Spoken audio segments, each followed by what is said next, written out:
Recording. Okay. It is now 9:10 a.m. on Tuesday, March 21st, 2023. I call to order this meeting of the Maine Gambling Control Board. My name is Steve Silver. I'm the board chair. Obviously, we are in person today.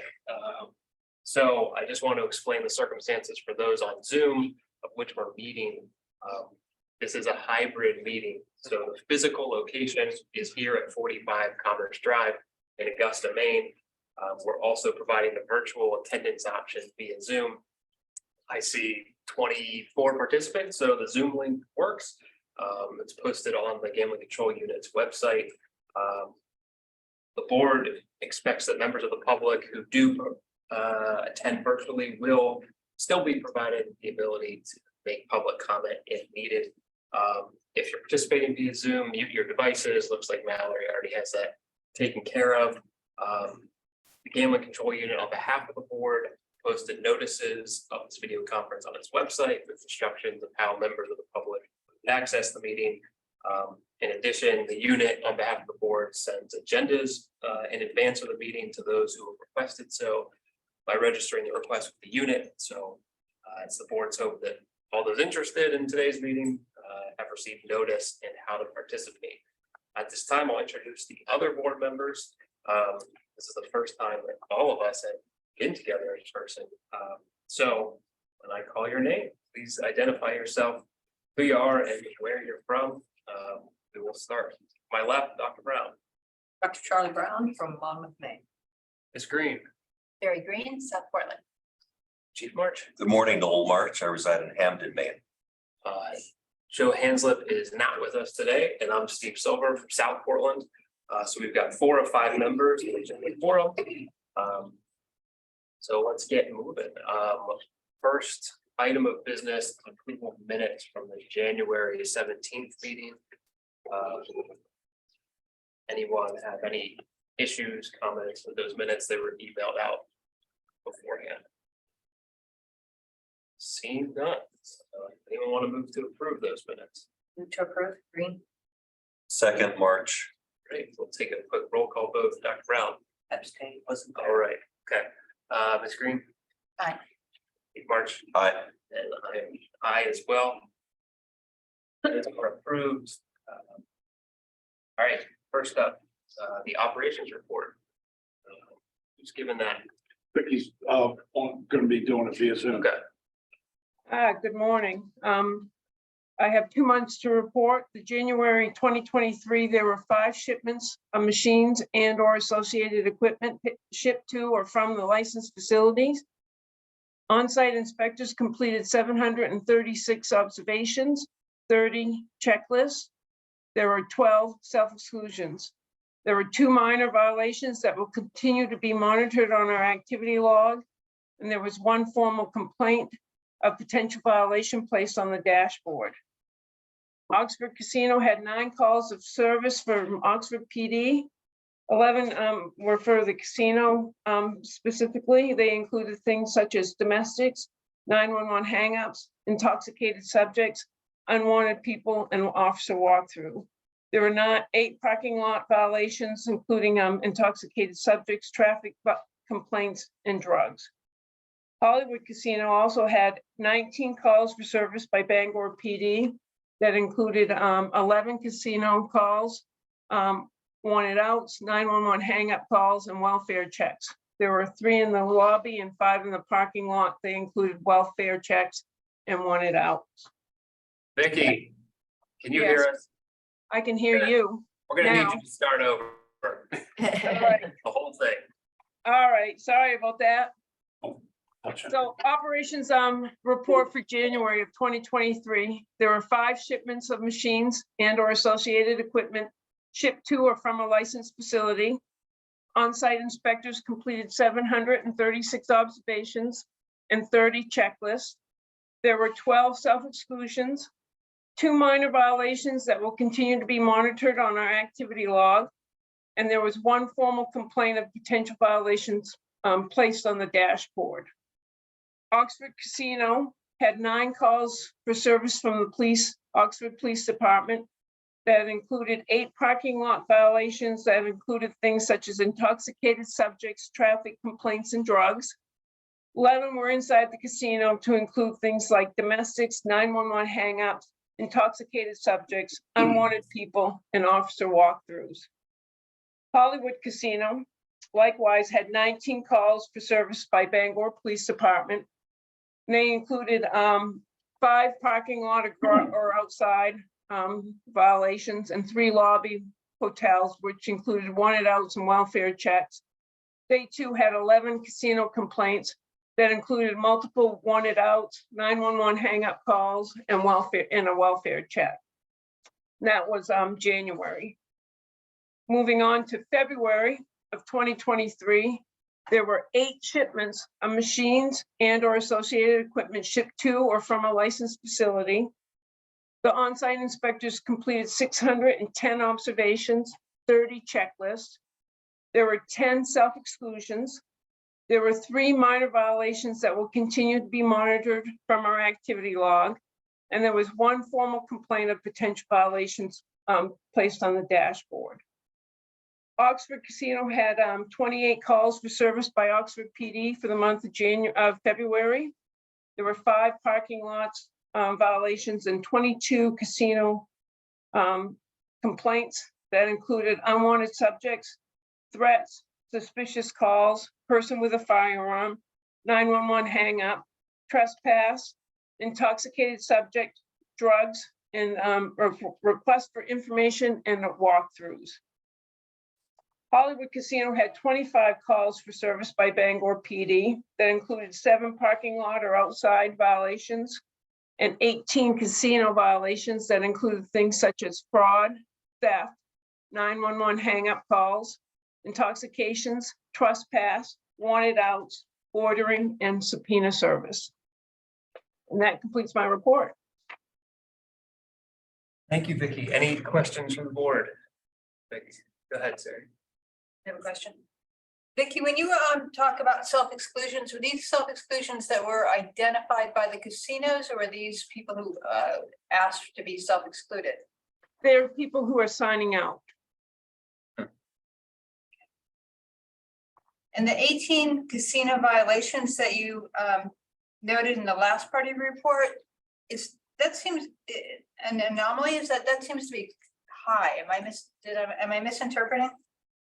Well, it's 19 or 18 complete. For the month of January, there were 19, 18, and then in February, there were 18, 25, and 28. That is a little high, but it's pretty consistent. We did have a high month in January, I think, or that we've been monitoring. But it is consistent between the 2 facilities. Thank you. You're welcome. Vicky, it's Noel March.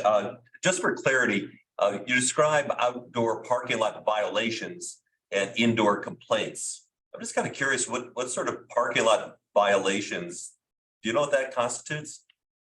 Well, sometimes it's traffic complaints. When you look at Bangor's numbers, oftentimes it will include traffic accidents outside, just happening on the road. You know, in Bangor, Chief Marsh, as you know, it goes right by a major thoroughway.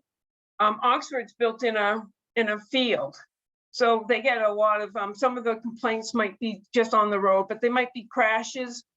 Sometimes, like the intoxicated subjects, I suspect come from the casino themselves, and then there's some drug activity that transpires there in the casino parking lots or in the garage. So do you think that's accurately described? Violations versus complaints? No, that was probably a mistake on my part. These are complaints versus violations. I don't know what the enforcement action is by the police department at all. Right. Yeah, that's helpful. Thank you, Vicky. You're welcome. Any other questions for Vicky? All right, thank you. Thank you. Okay, financial report, Alex.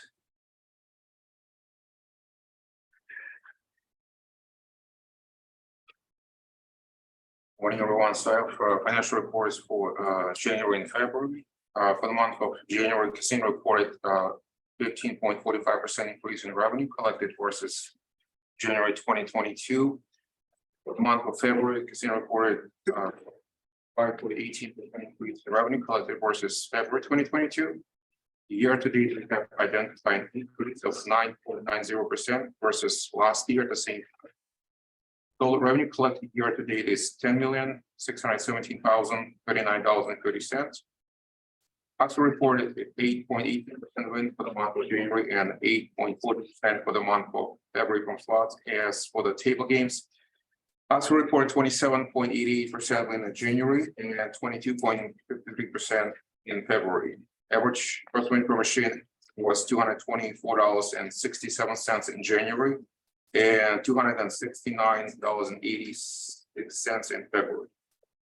Hollywood reported 8.29% win for the month of January and 8.26% for the month of February from slots and 21.33% win from table games in January and 18.81% in February. The average gross win per machine was $178.53 in January and $216.42 in February. In advanced deposit wagering, we have identified an increase of 9.3% for the month of January compared to January 2022. For the month of February, advanced deposit wagering activity increased by 4.1% compared to February 2022. Year to date, revenue collected from out of state and in-state races was $40,174.80. It was an increase of 6.8% versus last year at the same time. That's for my report. Any questions for Alex? Alex, did you notice any trends with the table game tax revenue? Looks like February, August, Oxford went down. Is that just an anomaly that month? It goes up and down. Okay. All right, any other questions? Thank you. And Bill. Moving along, Executive Director report from Milton Champion. Okay, good morning, everybody. Nice to see you all are real people. Great to see. I just want to really give the board an update. We do have two bills under the Gambling Control Board. LD 504 is the bill that sets the initial application fee for slot machine distributors that distributes fewer than 50 machines annually at $50,000, and then the annual renewal fee for those distributors at $10,000. In the work session, I clarified that in my testimony, it was with the idea that 50 machines would be per facility and not total for the state. The current 5 slot machine distributors distribute both facilities, and as such, I determined that these smaller distributors should at least be able to distribute in the same fashion, 50 per facility. With the current number of available spaces on each facility's gaming floor, we could have up to 17 small distributors. This also includes licensing of employees estimated to be around 170 or 10 per distributor. The bill resulted at the work session on April 8th as ought to pass as amended. However, it is not yet voted out of the committee. Excuse me, LD 731.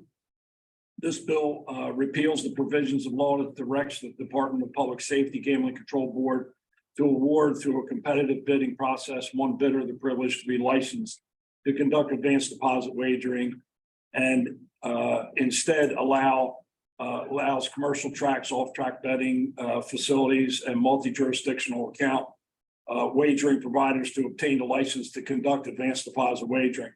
It did require advanced deposit wagering licensees to remit 1% of in-state gross wagering income and 1% of the out-of-state gross wagering income to the board for distribution. That percentage was amended by the sponsor to 5% in both in and out-of-state gross income wagers. We anticipate the possibility of 8 to 10 operators with employees of an undisclosed amount to be licensed as required by this bill. In my last report, the legacy letters from the January meeting were held back for mailing until AdCare had renewed their contract. We intend to mail those out this week, but I wanted to give the board an update before we did in case there were any questions on the current outcomes. AdCare's contract has been renewed, and I will keep the board updated on the results. That is my report. Thank you. Any questions for Director Champion? No, is the ad care license an annual renewal or how long is that? No, I think the contract, normal contracts are 5 years. So I think AdCare is good for 5. Okay, moving along, we've got a couple license renewals to review, so. We'll just start with the first one on the list. I see some people here from Hollywood, so pull that up. Okay, we will be reviewing the application of HC Bangor LLC, Hollywood Casino Hotel and Raceway, to be licensed as a casino operator pursuant to 8 MRSA section 1001 et sec. This is not an adjudicatory proceeding. Instead, we will be receiving an opinion from board staff supported by evidence obtained during the investigation. We will also provide the applicant with an opportunity to be heard. And finally, the public is also invited to participate. Time will be allotted for a comment. For the applicant seeking a license, again, is Hollywood Casino Hotel and Raceway, HC Bangor LLC. It's the right, right? I see some people are here representing them. Anyone want to introduce themselves? Good morning. Thank you for the opportunity to be here. My name is Erin Chamberlain. I'm the Senior Vice President of Regional Operations for the Northeast area for Penn Entertainment. And pleased to be with you this morning. So thank you. All right. Good morning, Chair, Board members. Chris Soriano, Vice President, Chief Compliance Officer, Penn Entertainment. Austin Muchmore, General Manager, Hollywood Bangor. Mark Derwin, I'm the Director of Casino Operations. Melissa McRae, Compliance Manager. All right. That's That's the line there. You crossed. You gotta get over it. Come back to you, I'm sure, but before we proceed, one of the Assistant Attorney Generals, you, I think Bill. Bill Masses, will ask a few questions. Does any member of the board have any reason that this personal bias or a conflict of interest that would prevent him or her from rendering an impartial decision in this matter?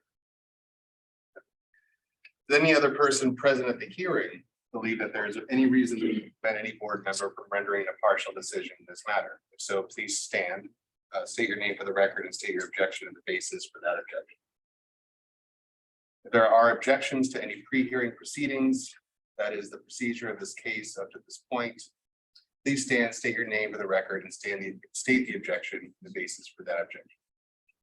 Seeing none? Yeah, and Philip, I'll say, as I always do with Hollywood's here, I work at a large law firm. That firm does work for Penn National, labor and employment matters, gaming matters. I don't do any of that work as there is a screen at the firm. So even if I wanted to know what's going on in your facility, can't. But obviously, if the applicant has an issue, now would be the time to speak up. Okay. Chair Silver, members of the board, Chris Soriano, Chief Compliance Officer, for the record. Understanding the disclosure made by the chair, we have no concerns or objections with respect to that. Okay. So each board member has materials that the board staff is relying upon to support its opinion. Those papers will become part of the record. The complete investigation has been made available for inspection by the board. Mass copies are not available for public distribution at this time, as much of the material is confidential. If any person would like a copy of the public portion, please speak with our Executive Director, Bill Champion, and he'll arrange to have those materials provided to you. During deliberations, the board may be required to go into executive session to discuss those confidential portions of the record. All other materials will be discussed in public. Any other evidence, such as the conclusions of board staff, information provided today by board staff, statements made, or documents provided by the applicant, public comment will also be part of the record. So we'll go to the applicant first, and anyone from Hollywood has anything you want to say? Sure. So I just, again, Erin Chamberlain, Senior Vice President, Regional Operations, on behalf of Austin and the 300 team members at Bangor. We're really pleased to work with you all and continue our partnership in Maine. And obviously, if you have any questions or any concerns, we're here to answer them. But we, are very much enjoy working with you all and with our teams on sites, Milt, his teams, Vicky. And so we appreciate the opportunity to be here today, answer any questions you may have, and look forward to continuing to work with you pending the outcome of this decision here. Thank you. Any board member have any questions for the representatives? or Hollywood. Go ahead, Terry. On the adverse action report, it says current as of 8/24/2022, and I just didn't know if there was anything between August and now that needed to be disclosed. I don't know. I think we typically, at the time of submittal, it's accurate as of that point. I don't know if there's a supplemental, if there's any specific concerns of things, so we're happy to provide that. I don't know if there's any concerns. I just didn't know that's back in August, and I didn't know if there was anything that was material that needed to be disclosed. Yeah, Yeah. anything that happened in this state would be disclosed at the time it happened. We're not aware of anything that's in reality. Thank you. It may be too early to know, but what is, I guess, plans for Barstool branding in the state? Yeah, it's a great question, Chair. So we're still working through that, given the timeline, that we're expecting to see in Maine. So Austin has, as you probably have learned, for working with Austin, he has great visions, for the property and has a lot of big plans for the space. So we've been working through a few options. Nothing has been finalized yet. We've had our DNC team come out and visit, take a look and prepare a few options, but we haven't finalized anything. How, I guess you can explain, because it's not necessarily reflected in our papers with ownership and who owns what. It's my understanding Penn now fully owns Barstool and seems to get you guys in the news quite a bit, for actions they take. So how's that relate to Hollywood Casino Bangor, if at all? Yeah, really and Chris, feel free to jump in. So we are now the sole owner of Barstool. That deal was completed in February the 17th, I believe, of this year. But right now, what you'll see at the property level is very little interaction kind of with that. It's a media company that operates relatively separately from anything that we do at the property level. We use some branding as a marketing tool. We use it as almost like we own the company, but it's almost like as if you would license the name for something, right? So we would operate those facilities as a Barstool branded sports book, for example. But in day-to-day interactions with the teams, there's really not a lot. They kind of operate fairly separately.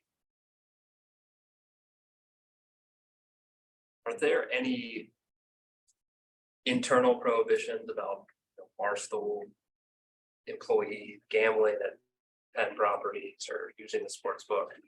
Yeah, Yes. sure, we have policies with respect to who can do what on an enterprise-wide basis. We'd be happy to provide that information on a confidential basis to certainly have Milton and answer any questions in the future. That shouldn't become a matter for the board's consideration. Any other questions from the board? So this may not be pertinent, but in light of what's going on in the banking world right now and uninsured deposits, and you guys are gonna be way above FDIC limits across the board. Do you have any concerns with the financial institutions that you interact with? No, and I am, I cannot speak on behalf of our chief financial officer, but she has been keeping us apprised of the different moves that we've been making as a corporation to protect ourselves. So it's definitely been top of mind for her as well as her treasury team. It's something that she's been keeping the senior executive team very well apprised of. The latest update has been, of course, everything has a little bit of risk, but we've made significant changes to ensure that we have, I would say, our assets distributed more appropriately to ensure a little bit more safety. Any other questions? Okay.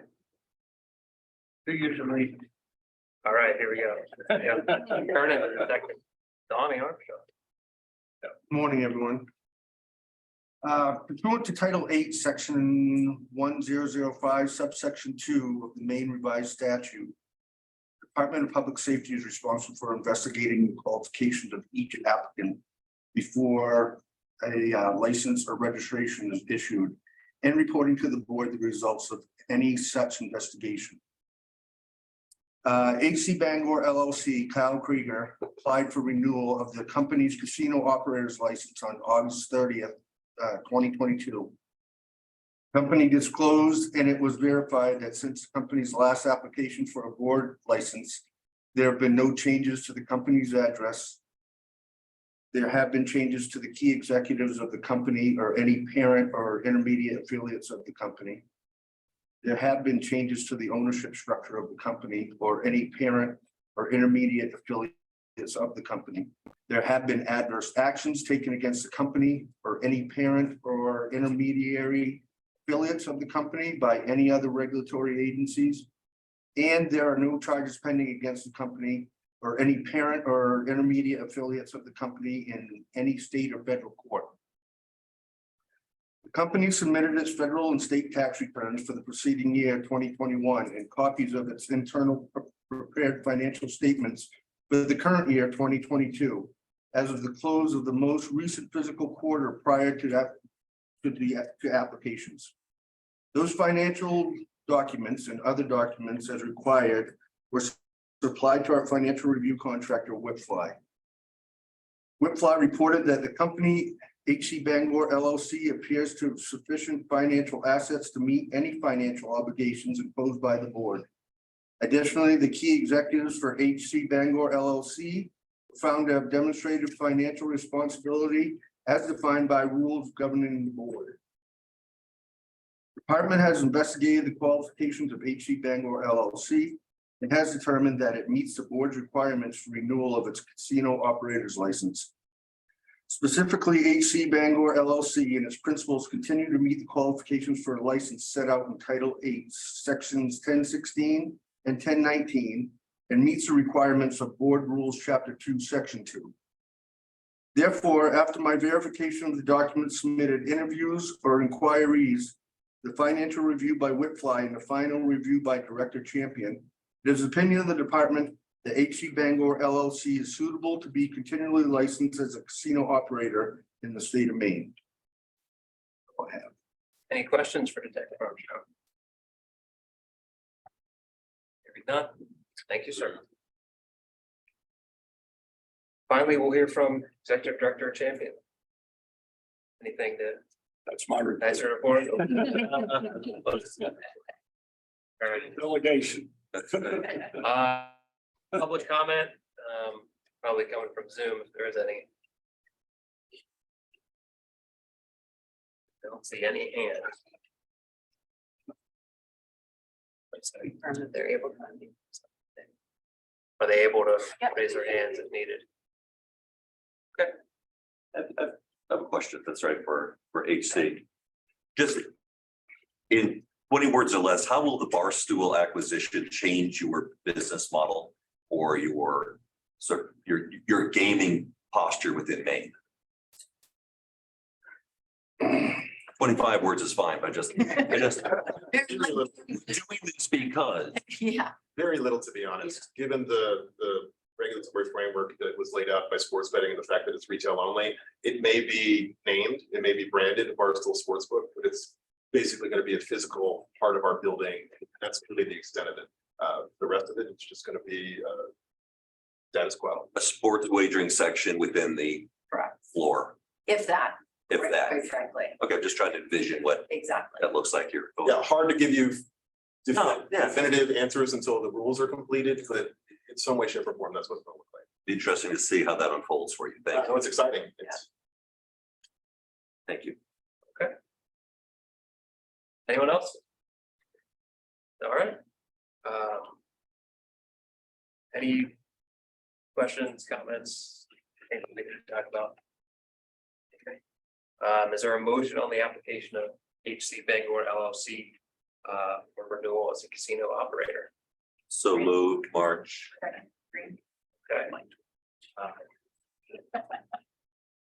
We've got nothing else to discuss. Go to a quick vote. All right. Start with you. Dr. Brown. Ms. Green. Aye. Chief March. Aye. I'm an aye as well, so that passes. And obviously, thank you for continuing to do business in Maine. The opportunity, thank you for the opportunity to do so. We appreciate it. Okay, now we've got a couple other licenses to renew. We'll start with SG Gaming Inc. That up.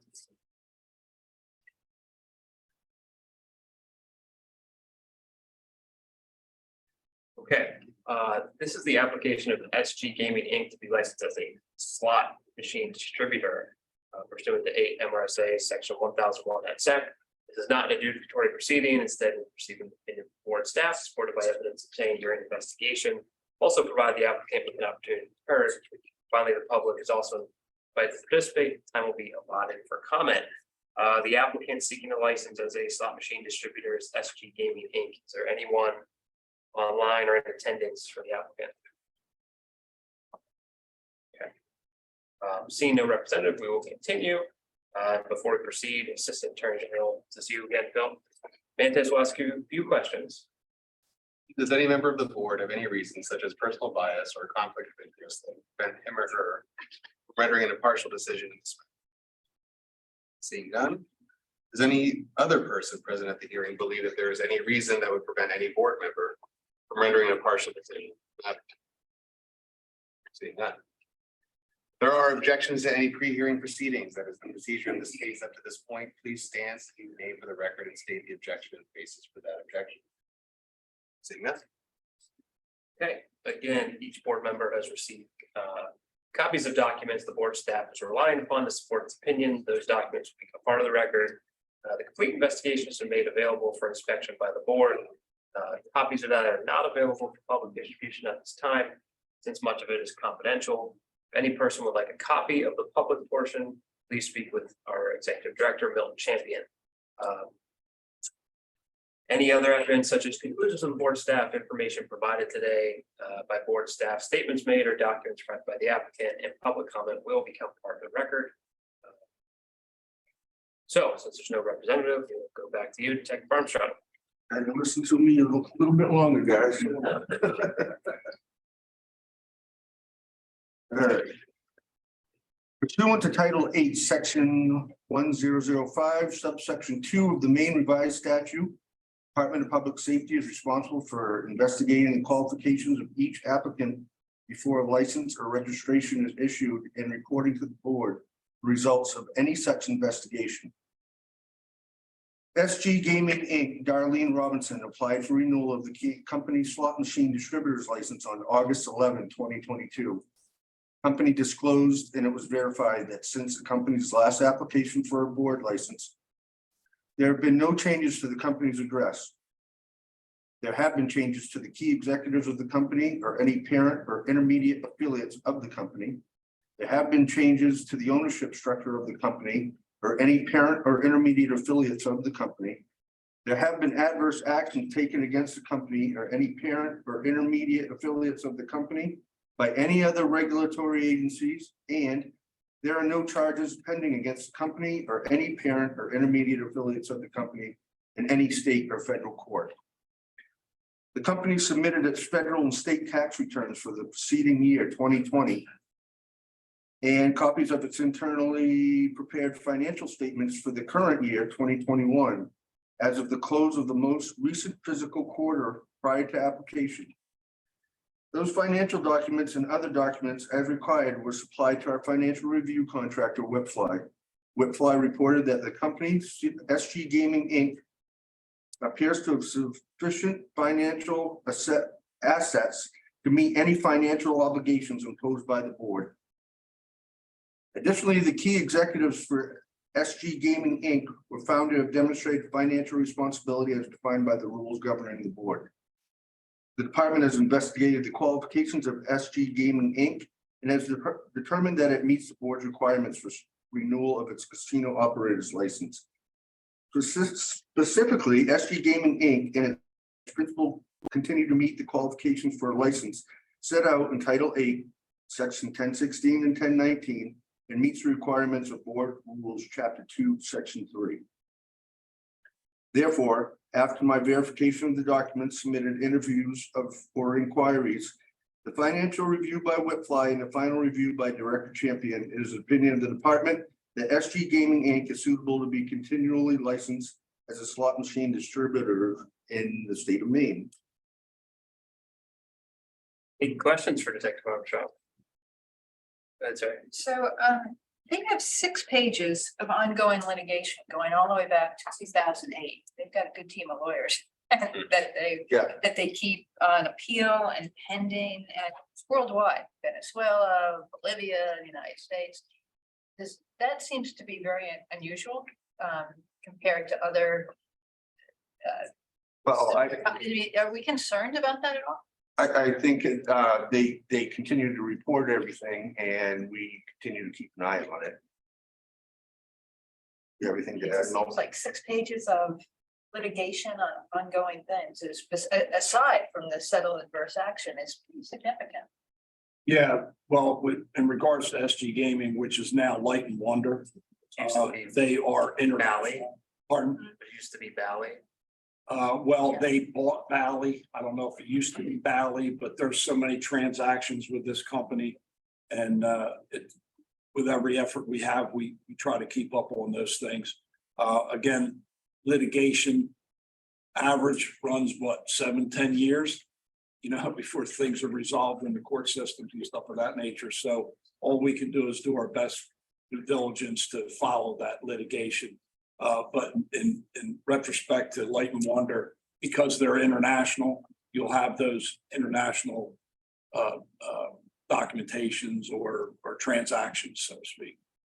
Where like you're in regards to, like, say, Hollywood, Penn Entertainment or Oxford Churchill Downs, they're pretty much in the US. So when you get outside and have those interactions with folks outside, but we have some good third-party contractor backups that continually monitor them as well. So that helps out. That's not Whipfly. Whipfly doesn't. No, that's not. Who's doing the backup review of litigation? GIS, And who is GIS? That's. Gambling Integrity Services. But they do the machines, right? No.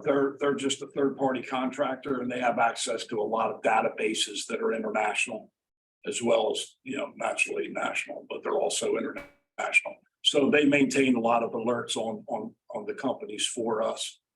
And so any type of new evidence or litigation or anything like that, they're usually alerting us at the time that it's going on. So. So something is. Okay. And it's so. Because, So you don't have concerns. Yeah, because typically, nationally, you get that stuff every day. It's on national news or anything, but some of the litigation in these foreign countries, we would never see. So we rely on third parties in some cases to keep us alerted of those transactions or those alerts. Yeah. Thank you. Go ahead, Chief Mark. Which of our casinos uses SG or Light and Wonder now as a provider? Well, I think almost every casino in the world does. Yeah. is that right? They are. They're a leading company. Are they the sole source for the particular types of machines that you use? They are the market leader. Yeah. In almost every market they operate in, as far as there's been a lot of consolidation, as Bill said, but they're a big part of every casino floor in the world. Put you on the spot, any concerns in your business relationship with this company with respect to your own? From our standpoint, I don't. And if I may also add to that, SG Gaming / Light and Wonder is also the contract company that oversees our central monitoring system. So they operate our central monitoring system. They're a slot machine distributor and they're a table game distributor. So they're a relatively large company. Thank you. Also, some of these litigation, they're named and there's 10 defendants for slip and falls, which is why they would be liable, I don't know, but. But there's a fair amount of significant ones here too. That's why I bring it up. And again, separate even from the adverse actions that have been settled, just. For a company that size, it doesn't give me any pause. So, value your expertise here. Yeah, Yeah, we have the opportunity to stay on top of it pretty well, even in between license applications and that sort of thing. So if anything comes up that we're concerned about, we would obviously bring it to the board. Even before the application process. okay, any other questions? Any public comment?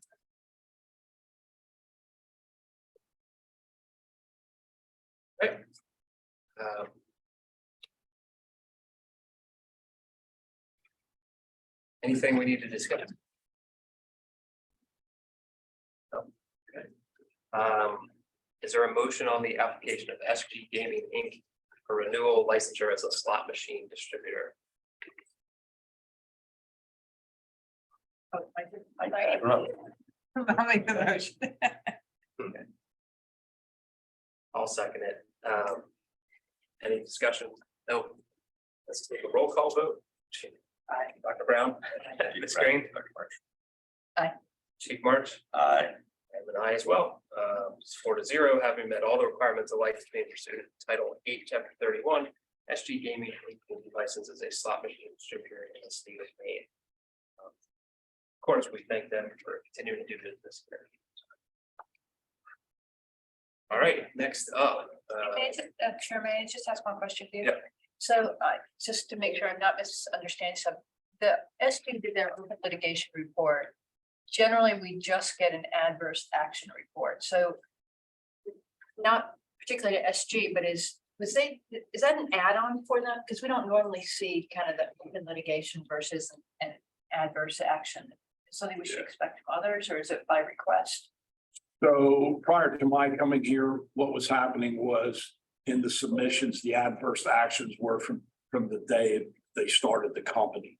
Okay, but in our application, it says since your last application. So we don't have 20 years of adverse actions. Okay, and that doesn't make sense.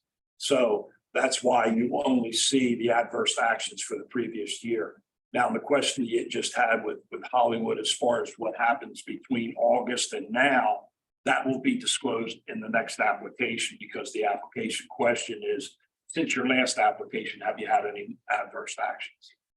I'm sorry, let me clarify my question for you.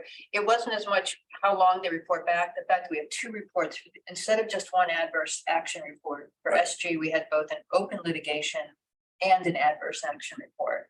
And that seems to be unusual. And I was asking if that's sort of what we're looking for going forward, or just. Yeah, if they have open litigation or something, that will be separate, because it is a separate question in the application. So there's adverse actions and then there's litigation. Adverse actions a lot of times would be agency actions, where litigation could be, slip and fall, and they're part of that litigation. So it's a little bit different. They're different. They come from different entities, I guess. I just haven't noticed those in very much. Yeah, typically you're not going to see too many of them. Yeah. Thank you. Okay. All right, next up. We're reviewing the application of Patriot Gaming and Electronics Inc. to be licensed as a gambling services vendor pursuant to 8 MRSA Section 1001 et sec.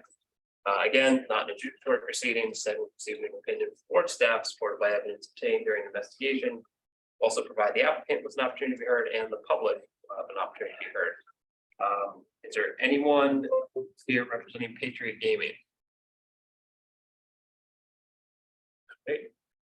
Seeing none, before we proceed, turn back to Assistant Attorney General Bill Mantis. Thank you. Does any member of the board have any reason such as personal bias or conflict of interest that would prevent him or her from rendering a partial decision in this matter? Seeing none. Does any other person present at the hearing believe that there's any reason that would prevent any board member from rendering a partial decision in this matter? Seeing none.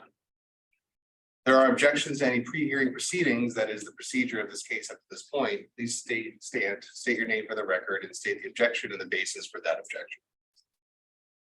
You proceed. Okay, as with all the others, member of the public wants a public portion of the materials that we're relying on. Please contact Executive Director Champion. Seeing as there's no one from the applicant, go back to you, Executive Director.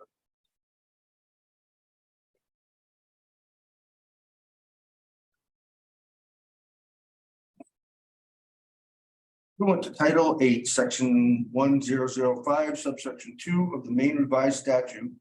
Department of Public Safety is responsible for investigating the qualifications of each applicant before a license or registration is issued, and reporting to the board the results of any such investigation. Patriot Gaming and Electronics Inc., Mark Komorowski applied for renewal of the company's gambling service vendor license on December 2nd, 2022. Company disclosed, and it was verified, that since the company's last application for the board license, there have been no changes in the company's address. There have been no changes to the key executives of the company or any parent or intermediate affiliates of the company. There have been no changes to the ownership structure of the company or any parent or intermediate affiliates of the company. There have been adverse actions taken against the company or any parent or intermediary affiliates of the company by any other regulatory agencies. And there are no charges pending against the company or any parent or intermediate affiliates of the company in any state or federal court. The company submitted its federal and state tax returns for the preceding year 2021, and copies of its internally prepared financial statements for the current year 2022, as of the close of the most recent fiscal quarter prior to application. Those financial documents and other documents as required were supplied to our financial review contractor, Whitfly. Whitfly reported that the company, Patriot Gaming and Electronics, Inc., appears to have sufficient financial assets to meet any financial obligations imposed by the board. Additionally, the key executives for Patriot Gaming and Electronics, Inc. were found to have demonstrated financial responsibility as defined by the rules governing the board. The department has investigated the qualifications of Patriot Gaming and Electronics, Inc., and has determined that it meets the board's requirements for renewal of its casino operator's license. Specifically, Patriot Gaming and Electronics, Inc. and its principals continue to meet qualifications for license set out in Title 8, Section 1016, 1019, and meets the requirements of Board Rules, Chapter 2, Section 5. Therefore, after my verification of the documents submitted, interviews or inquiries of financial review by Whitfly, and the final review by Director Champion, it is the opinion of the department that Patriot Gaming Electronics, Inc. is suitable to continually licensed as a gambling service vendor in the state of Maine. Any questions for Detective Armstrong? Okay.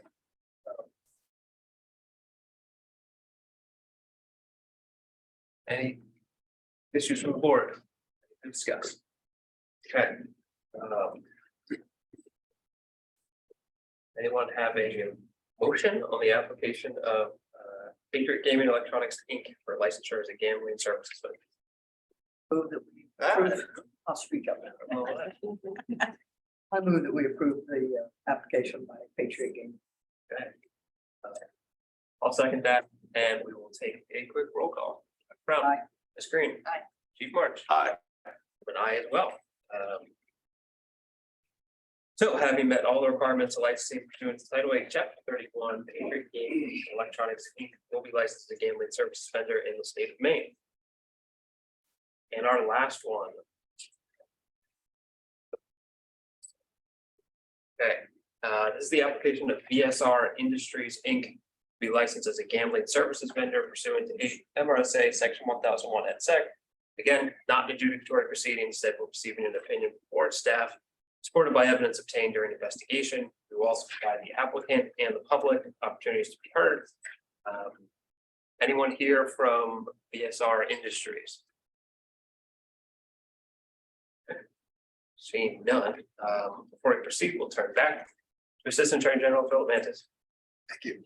Does any member of the board have any reason such as personal bias or conflict of interest that would prevent him or her from rendering a partial decision in this matter? Seeing none.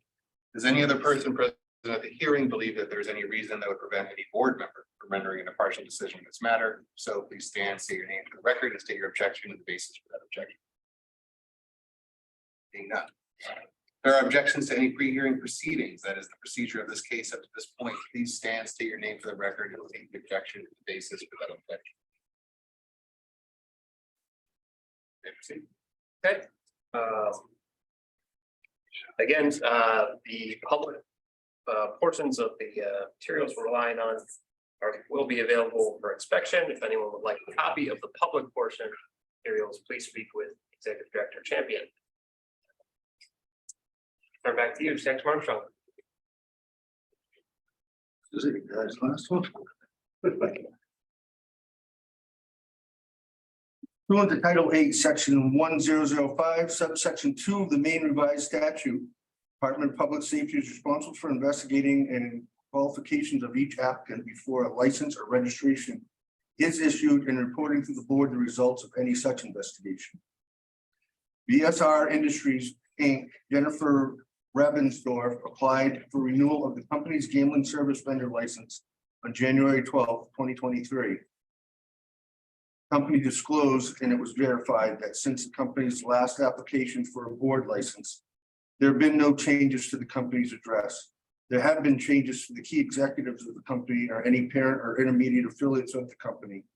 There have been changes to the ownership structure of the company or any parent or intermediate affiliates of the company. There have been no adverse actions taken against the company or any parent or intermediary affiliates of the company by any other regulatory agencies. And there are no charges pending against the company or any parent or intermediate affiliates of the company in any state or federal court. The company submitted its federal and state tax returns for the preceding year 2021 and copies of its internally prepared financial statement for the current year 2022 as the close of the most recent fiscal quarter prior to application. Those financial documents and other documents as required were supplied to our financial review contractor Whitfly. Whitfly reported that the company VSR Industries, Inc. appears to have sufficient financial assets to meet any financial obligations imposed by the board. Additionally, the key executives for VSR Industries, Inc. were found to have demonstrated financial responsibility as defined by the rules governing the board. The department has investigated the qualifications of VSR Industries, Inc. and has determined that it meets the board's requirements for renewal of its casino operator's license. Specifically, VSR Industries, Inc. and its principals continue to meet the qualification for a license set out in Title 8, 1016 and 1019, and meets the requirements of Board Rules, Chapter 2, Section 5.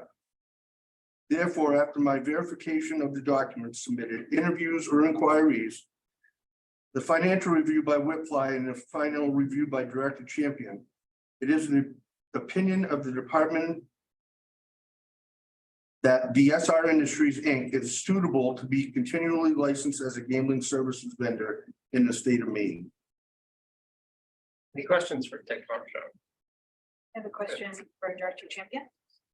So this might be really nitpicky, but I noticed that their application, the 1201 application is a different effective, the application form itself was from 10/12/2019, where all our other applications have been 5/4/22.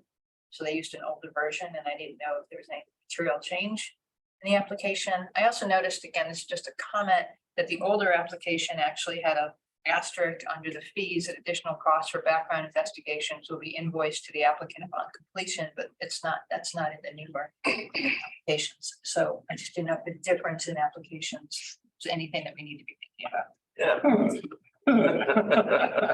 I'd have to, excuse me, I'd have to look back and give you a report at the next meeting to see what those differences are. But typically, I mean, we don't go through and change just, or we can go through and change one form and not all forms. So you'll see different effective dates. But this is the same form, so it's the same form that the same application form as our last vendor for the same thing. Yeah. But it's different effective dates. They used an older one. I just didn't, and my comment was, is there anything in the form that we should say? Yeah. Maybe we didn't ask. Yeah, and sometimes the applicants will do that. They'll use form. They won't go to our website. We're trying to train everybody before you do anything, go to our website to get the most updated forms. So in some cases, we do get copies of applications from previous editions, if you will. So that's very possible that they just submitted the one like they submitted the year before, and they didn't look at the website and look for any updates. And the other thing, if you could just look into the asterisk that was on the old application that said additional costs for background investigation will be invoiced to the applicant upon completion, but it's not in the newer version. Again, I don't know if that's relevant, but. Yeah, I can check into that, but I'm sure there's a reason. I just don't know what the reason was at that point. Thank you. Yeah. Because typically when we have these applications, the invoices that they receive are typically the ones from Whitfly. Right? We accept the fee and that goes to help pay for Donnie's investigations and mine and so forth, and so on. Typically Whitfly, we don't get their invoice till after the fact. And so when we get that invoice, if it's more than or whatever, then we invoice them for that additional time. So two things, I think, I don't know if you have to alert in your staff, if an application comes in and it's not on the right form, it's gotta be sent back. I think today we have info, but technically they're applying on an out of date form. We probably won't be considering it, I mean, you know, if we have made changes, right, because of the things that we've done as to when it comes to the board. Yeah. So if they're using old forms, which I get it, they probably saved, someone in the company saved it, right? Right. Autofill the PDF and just redo it. Yeah. It's gotta be sent back, and that's why we have the effective date on the bottom. Absolutely. So that's one issue. This is not with the application. I think we've talked about it before, but there's nowhere in the materials where we know what VSR does or what they provide in Maine, sell or whatever. So I don't know if that's a change to the application or a request from applicants, but you know, I think we need to know Yeah, what no, services or products are they. so the gambling service vendor definition is in statute or it's in rule. And that's very generic. That's, you know, They could be anything. services, small distributors, you know, anybody that assists with slot machines and technology or whatever the case may be. So, but that's purely by definition right now. Yeah, I mean, if we have to make a change, we have to make a change at a future meeting that one part of the application is a paragraph about what do you provide in Maine? Yeah. Specifically. Like in the case of BSR, I think they do locks and keys, right? So that's, Specifically secure locks that go on slot machines. Yeah. And other secure. so, yeah, we can always. That's not a hard. No, It's one sentence. They can. No, yeah, put absolutely, in. absolutely. But particularly when we're doing a handful of these at each meeting. It's helpful versus us having to go look up and figure out what it is they're providing, so. But they're not at fault in this instance for not being more descriptive about their services. I mean, it's something that occurs to us. More of a courtesy for the board, Yeah, I don't know if they do. Yeah. Right? Right. It's still marijuana. I don't. don't open that.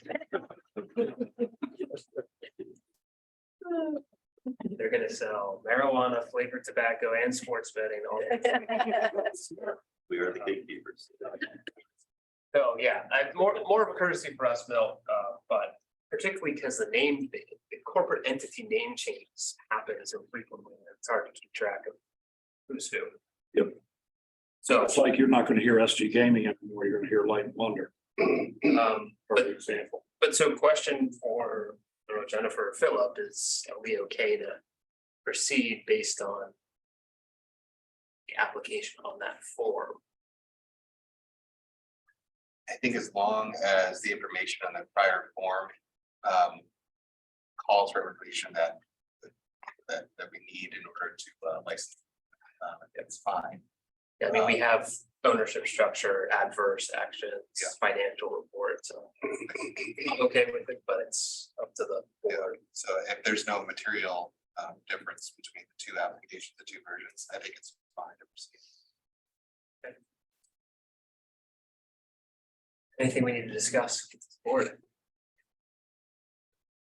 Okay, I will entertain a motion on the application of BSR Industries, Inc. for licensure as a gambling services vendor. So moved. March. Second, Rob. All right.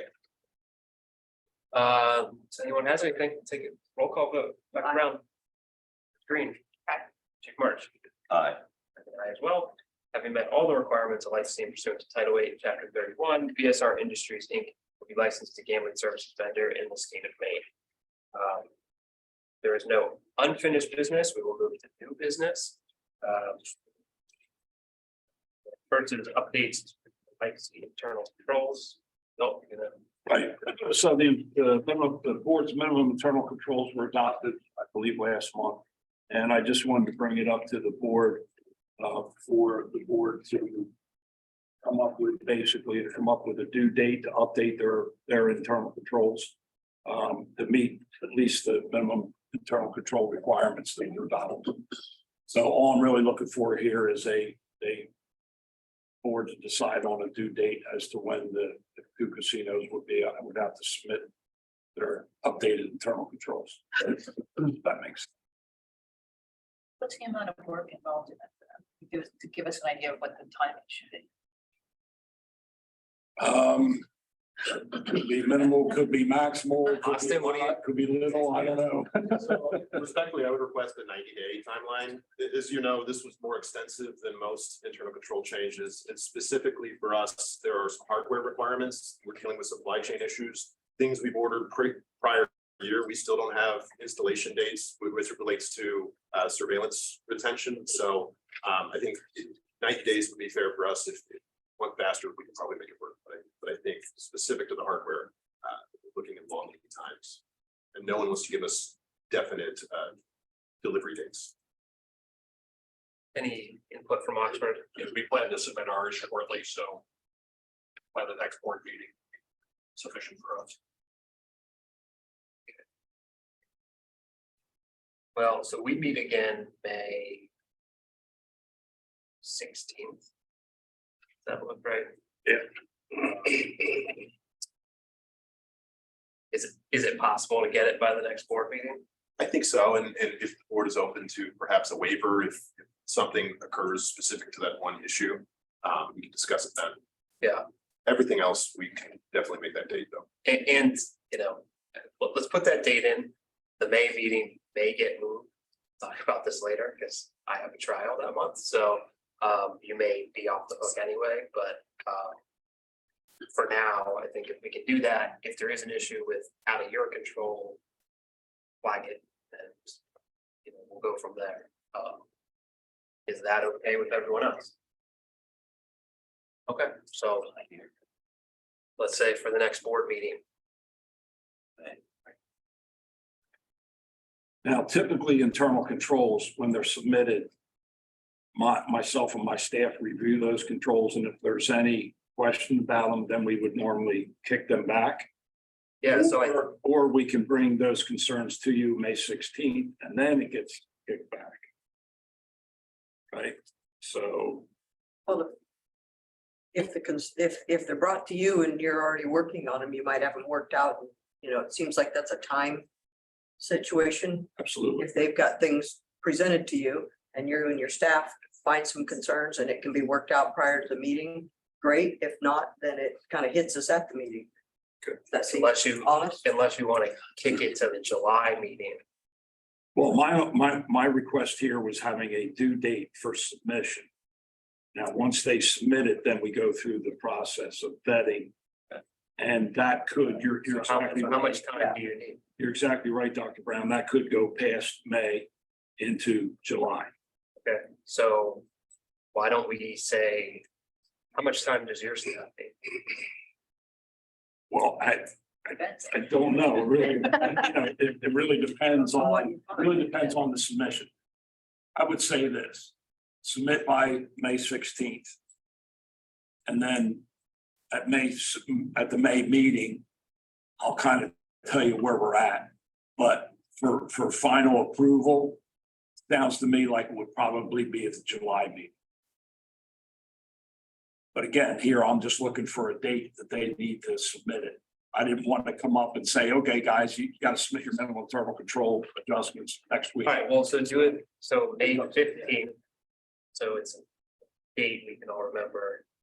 It'll give you a day to look at them and say, there's a ton of stuff. We got to talk about this in July or. I think there always will be. I think the answer is May 15th. We just know whether you got them with the waiver possibility. And then you're really not asking for a date for final rulemaking yet, because you don't know how much time it's gonna take. Yeah, no, I'd rather say it's due to me by May 16th. And then we go through the vetting process. And then when we come to agreement, then that's when we bring it back to the board. If that makes sense. Hopefully that would be by July. We don't have to set that date today. No, I would add it to the agenda if it was ready for board approval. All right, sounds like it's not going to be for the May meeting. We Probably not. give everyone a little more time. Yeah. So let's just say the end of May, so May 31st. That work for everybody? Yeah. Easy, done. Okay. Sorry, Steve, I don't know what, all we were talking about was when they had to put it, not with the department was doing, but when the rules had to be submitted. Yeah, then That's they're all gonna we go got. through it and then it's gonna come to the board. Right, but forgetting about the going through it part, I think Milt was saying, when do they want the rules from the casinos submitted to the Yeah. department? That's all we're doing right now, right? Right. And 31st is. May 31st. Splits the difference on the 90-day. Okay. All right, next up, obviously, a topic we've been talking about, review of casino operator responsible gaming programs. I don't know if you have anything to start or we want to turn to. No, actually, with being busy with a whole bunch of other stuff, I asked, and actually was suggested to me that the two AAGs, Philip and Jen, meet with Vicky and at least one other or one inspector from each facility and do a review of the submissions that were made by each casino on the responsible gaming program. And so I defer to Jen on the response. This memo and memorandum of information was provided to the licensees as well as to the board and raised some issues that the staff experienced. And is Vicky still with us? So I think staff is available to answer your questions, but the memo raises issues that they noted based on their experience and wanted to just raise for your attention to consider when you do look at the policies that have been submitted.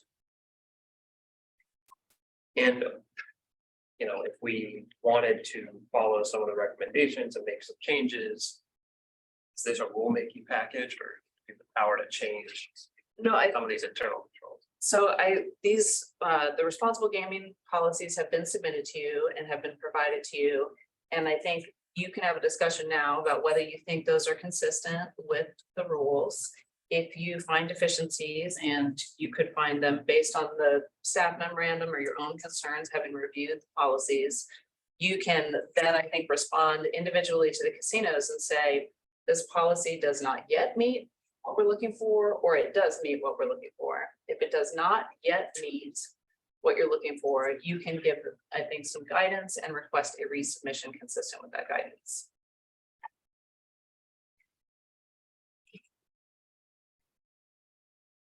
Vicky, was there anything to add or you're just here to answer questions?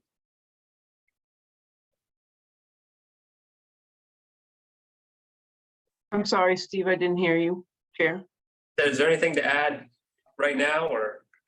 No, we were very happy with the report that Jen put together. It really did represent what we talked about in our concerns. Good.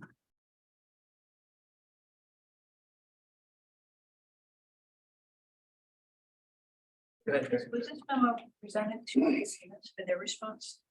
It was presented to them on the date dated. They have not yet responded. We don't to have a us. response. Yes, Because these are very valid concerns, and I'd be curious what the.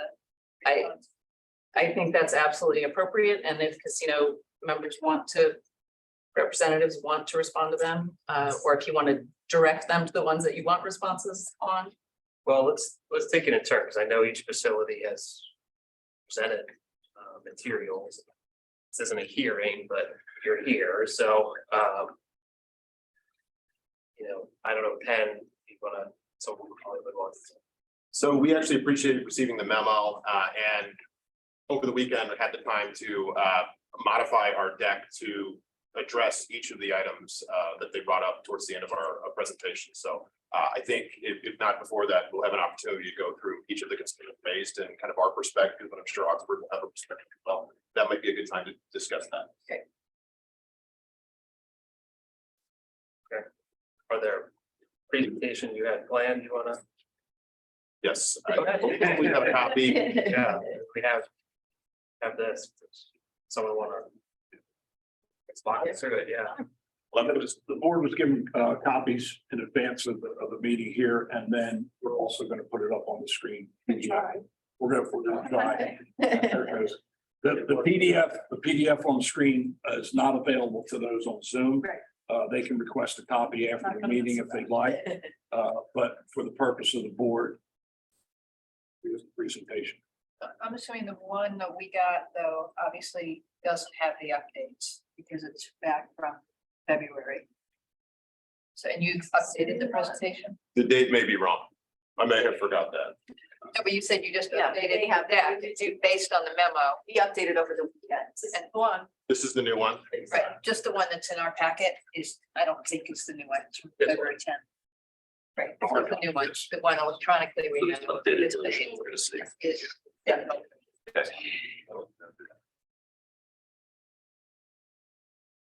Sorry about that. They should be the same, right?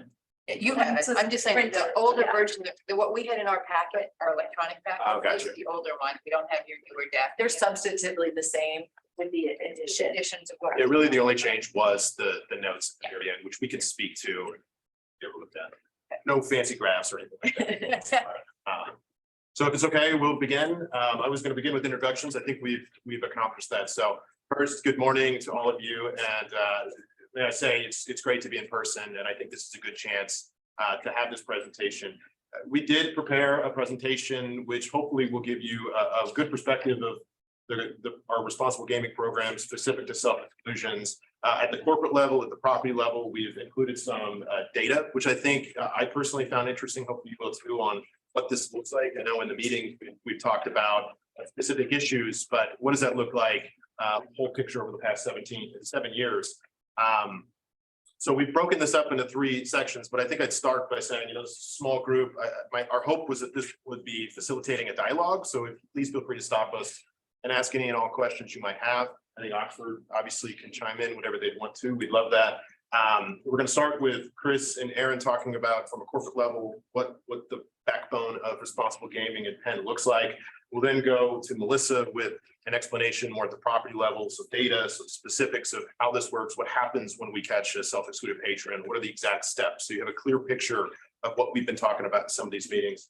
And then again, at the end, I'll take a chance to address some of the points, all of the points actually brought up in that memo. So at least we may not agree on everything, but at least you'll understand our perspective, some of the reasons why we do or do not support what has been proposed in the document. So if that sounds good, I hand it over to Chris.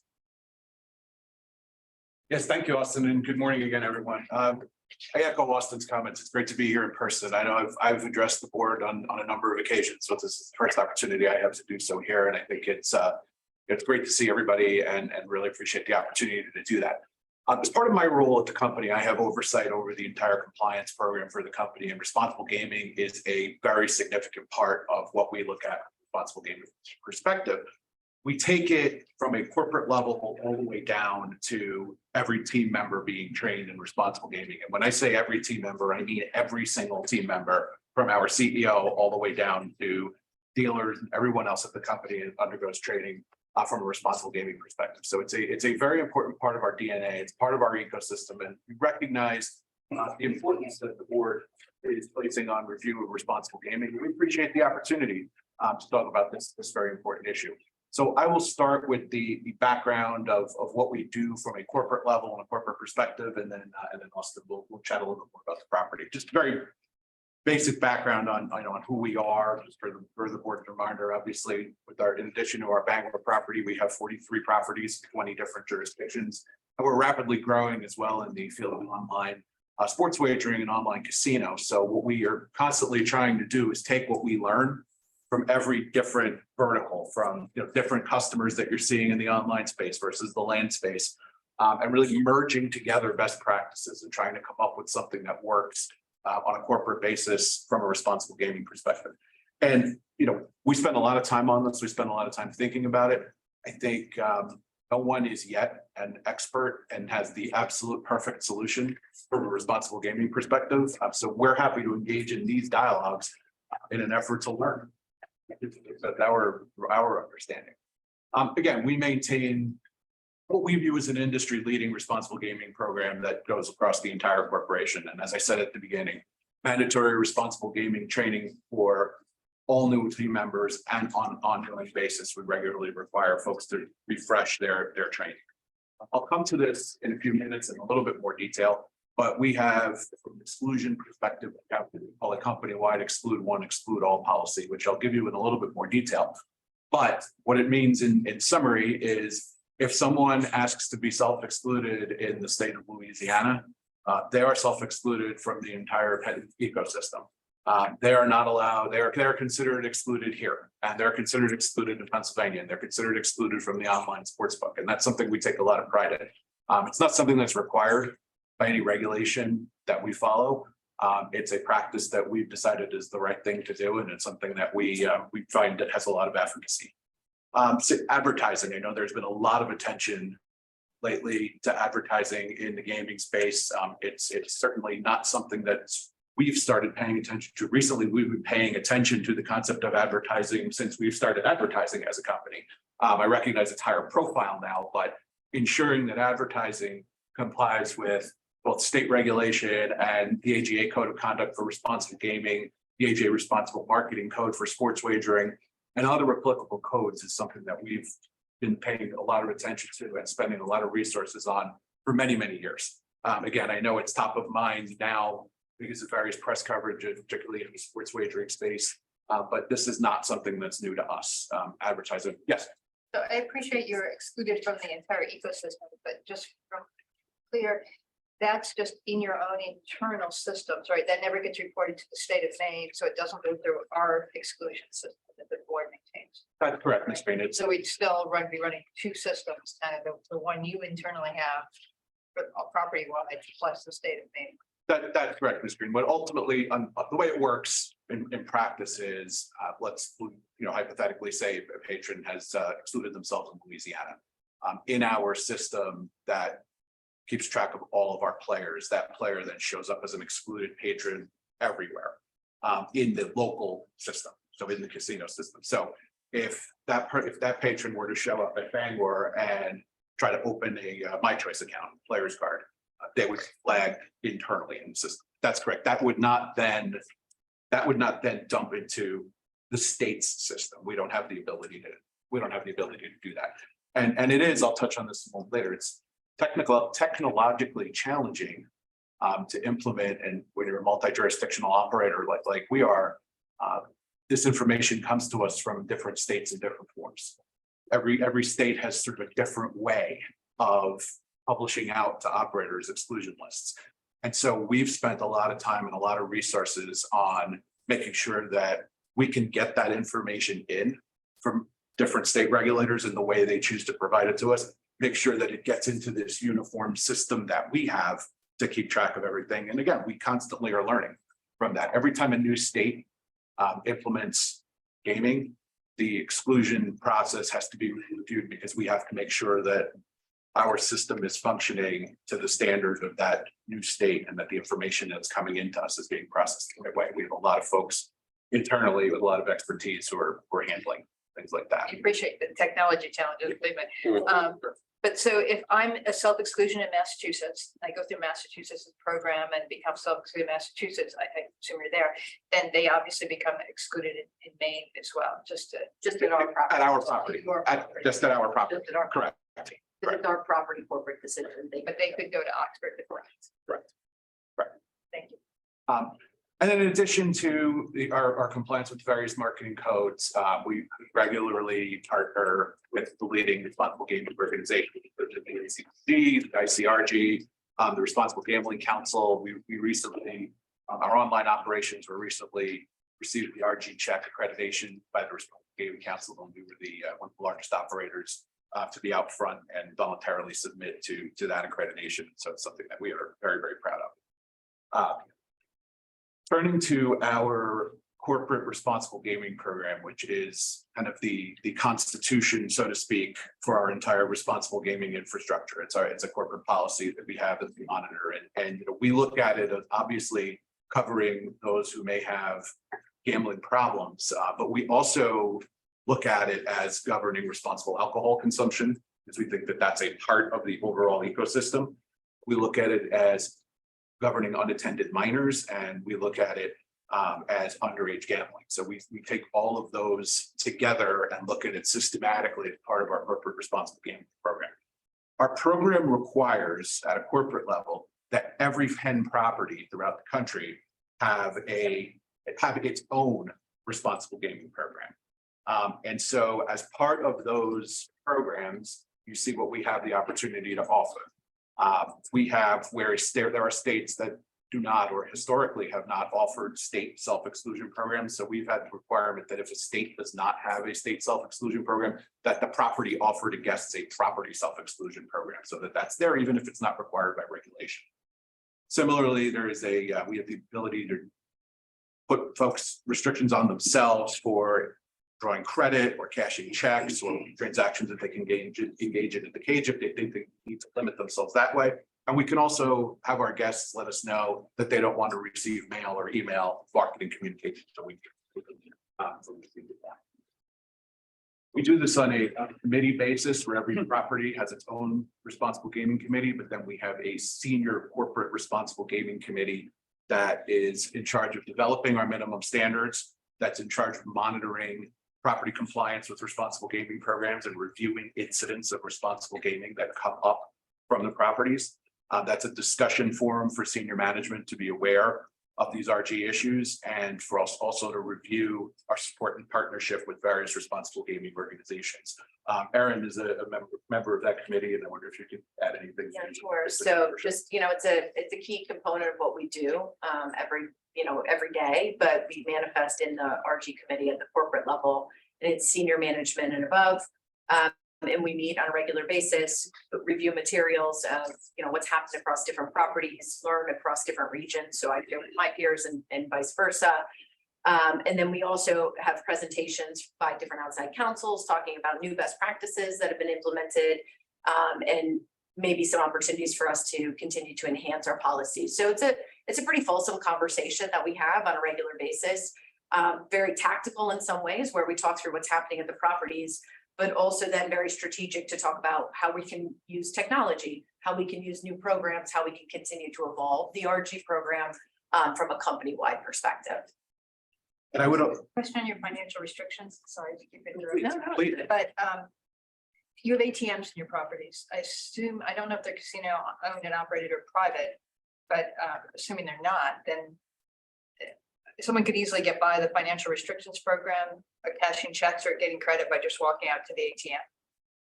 Daily limit on the ATM. I think I believe it's 500. 500 Yes, it is not. Standard. It is not. It's a third party, and we don't have the ability to control, at least at this point.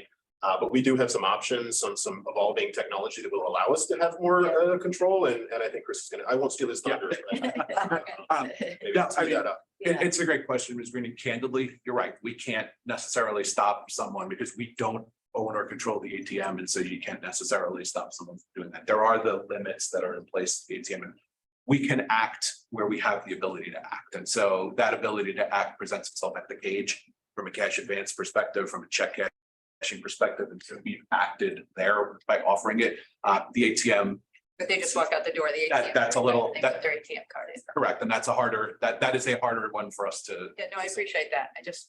Yeah. Do you employ facial recognition technology in your ecosystem for supporting self-exclusion just for that purpose?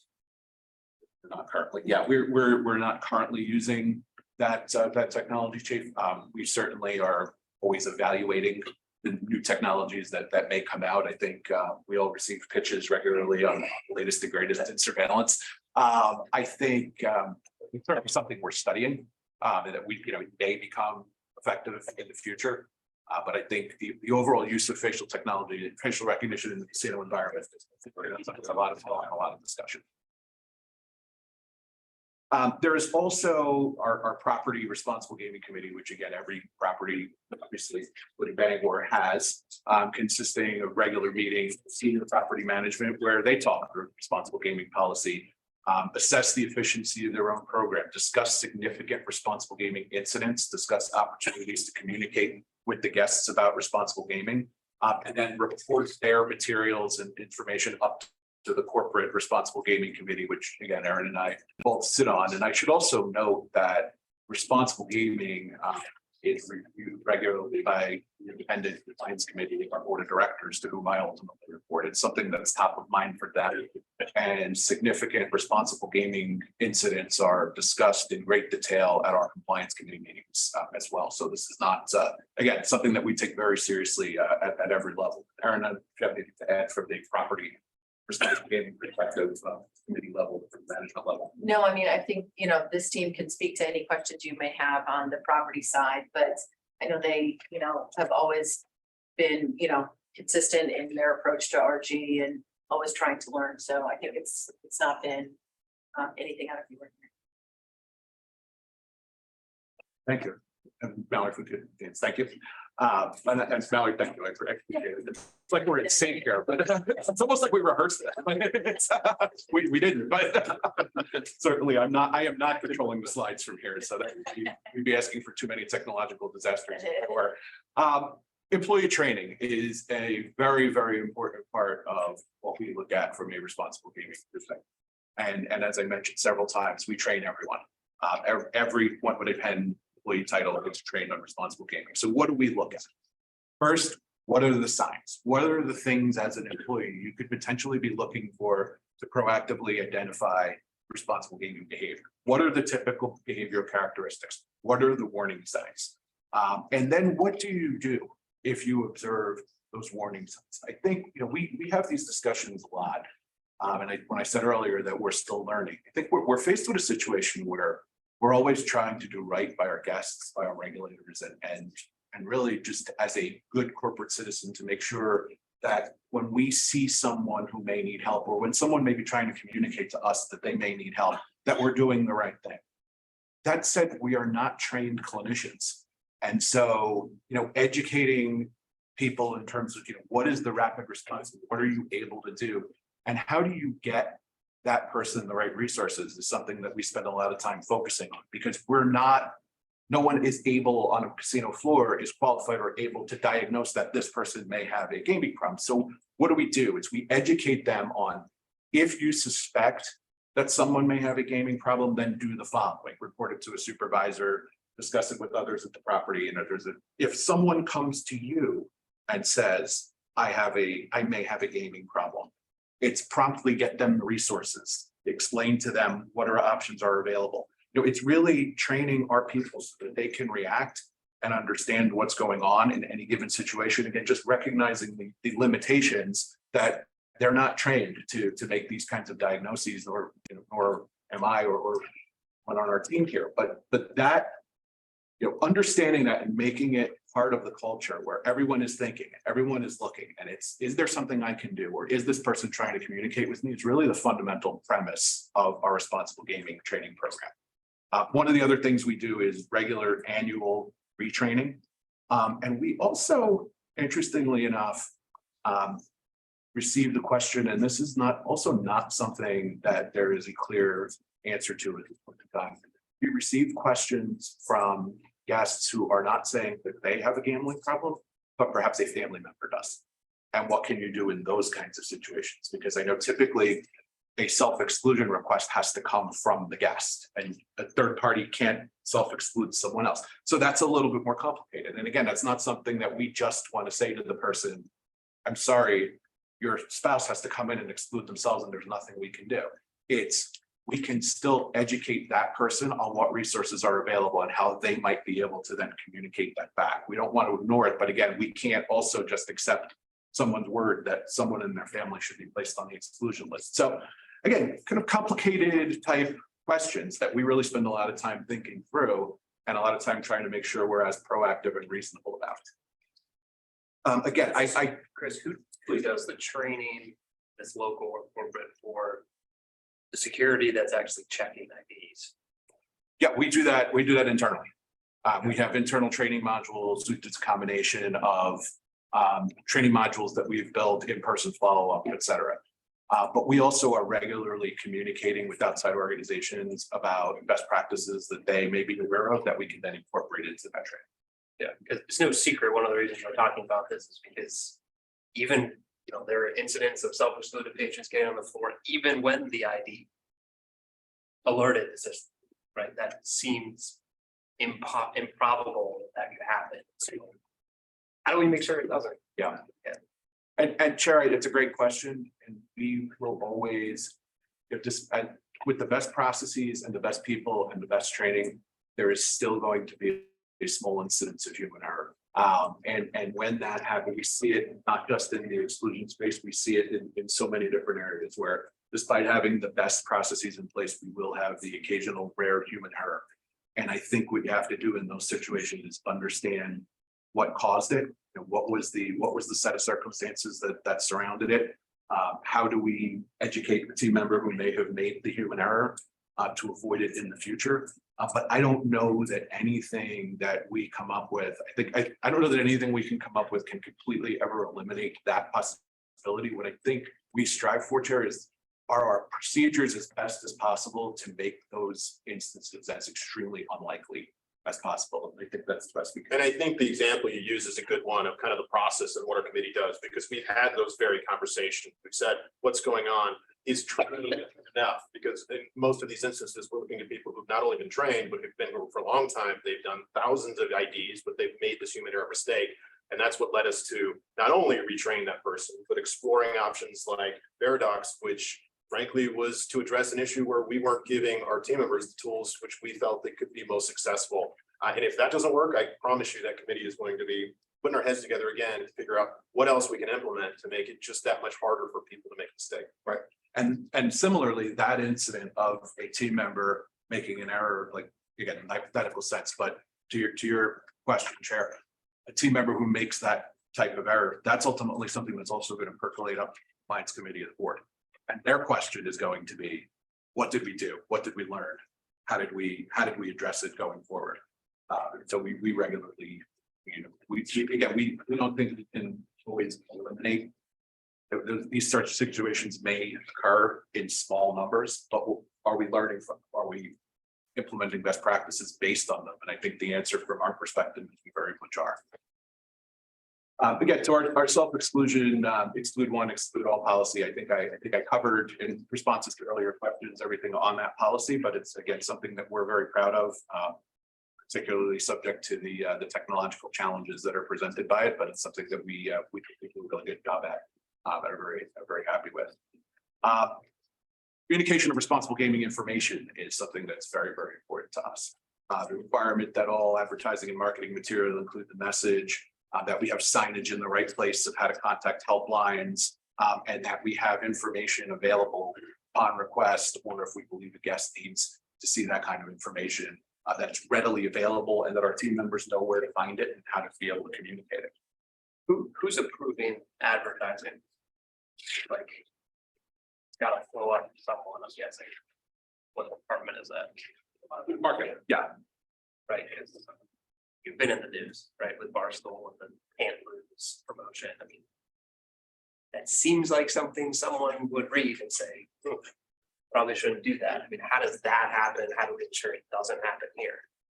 Well, I think that, I mean, and I'll defer to Chris. What he's really talking about here is, about 99.9% of our marketing materials are generated from the property, and they're really specific to property marketing events, right? So that is a Barstool online sports book exclusive.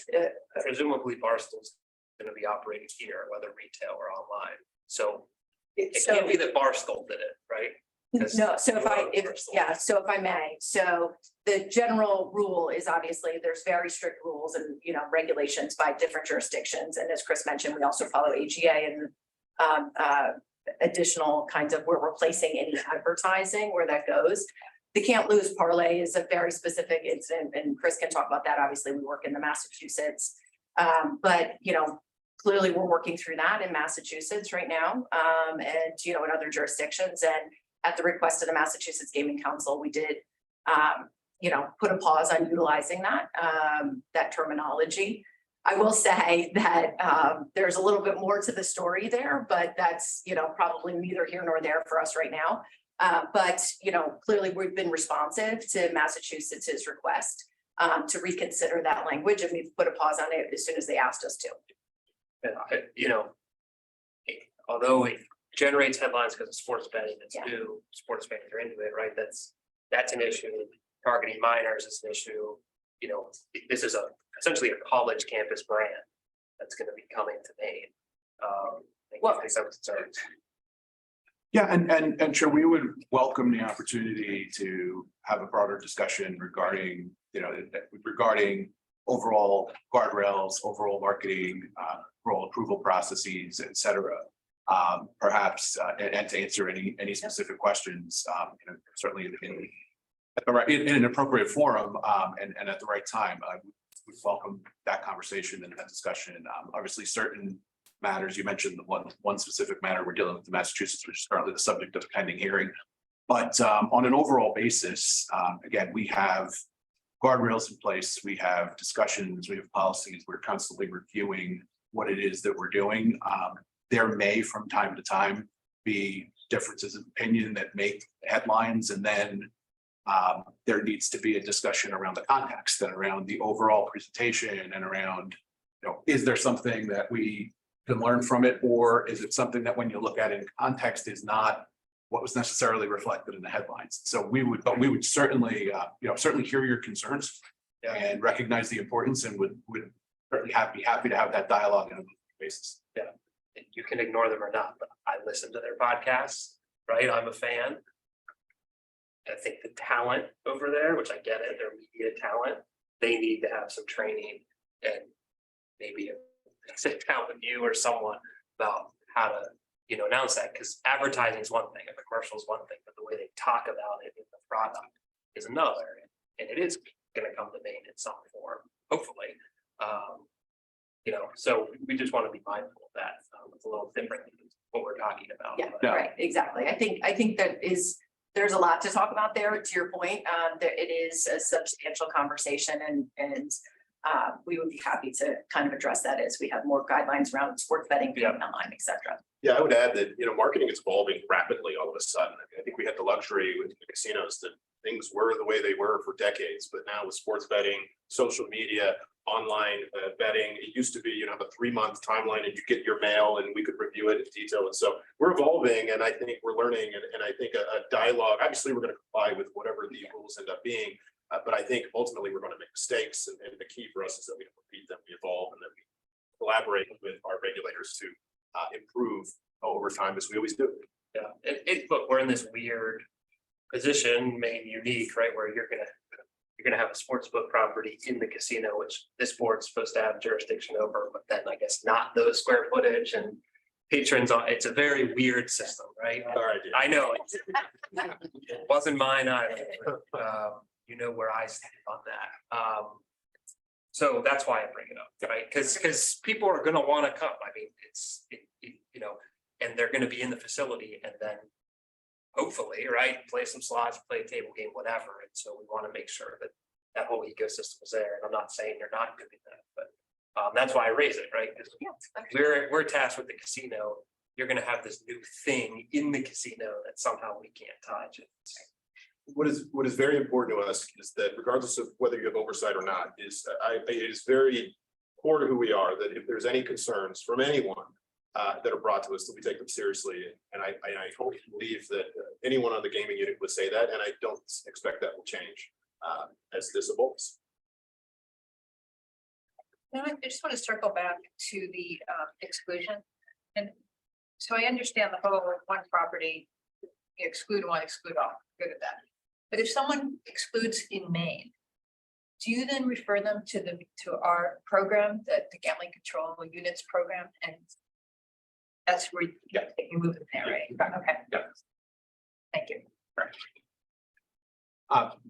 So technological solutions, which we previewed earlier and had a little bit of a conversation about, we are innovating at a number of our properties with something that we call our 3Cs technology: cashless, cardless, contactless, which is essentially a situation that allows a patron to fund a slot machine using a digital wallet rather than cash.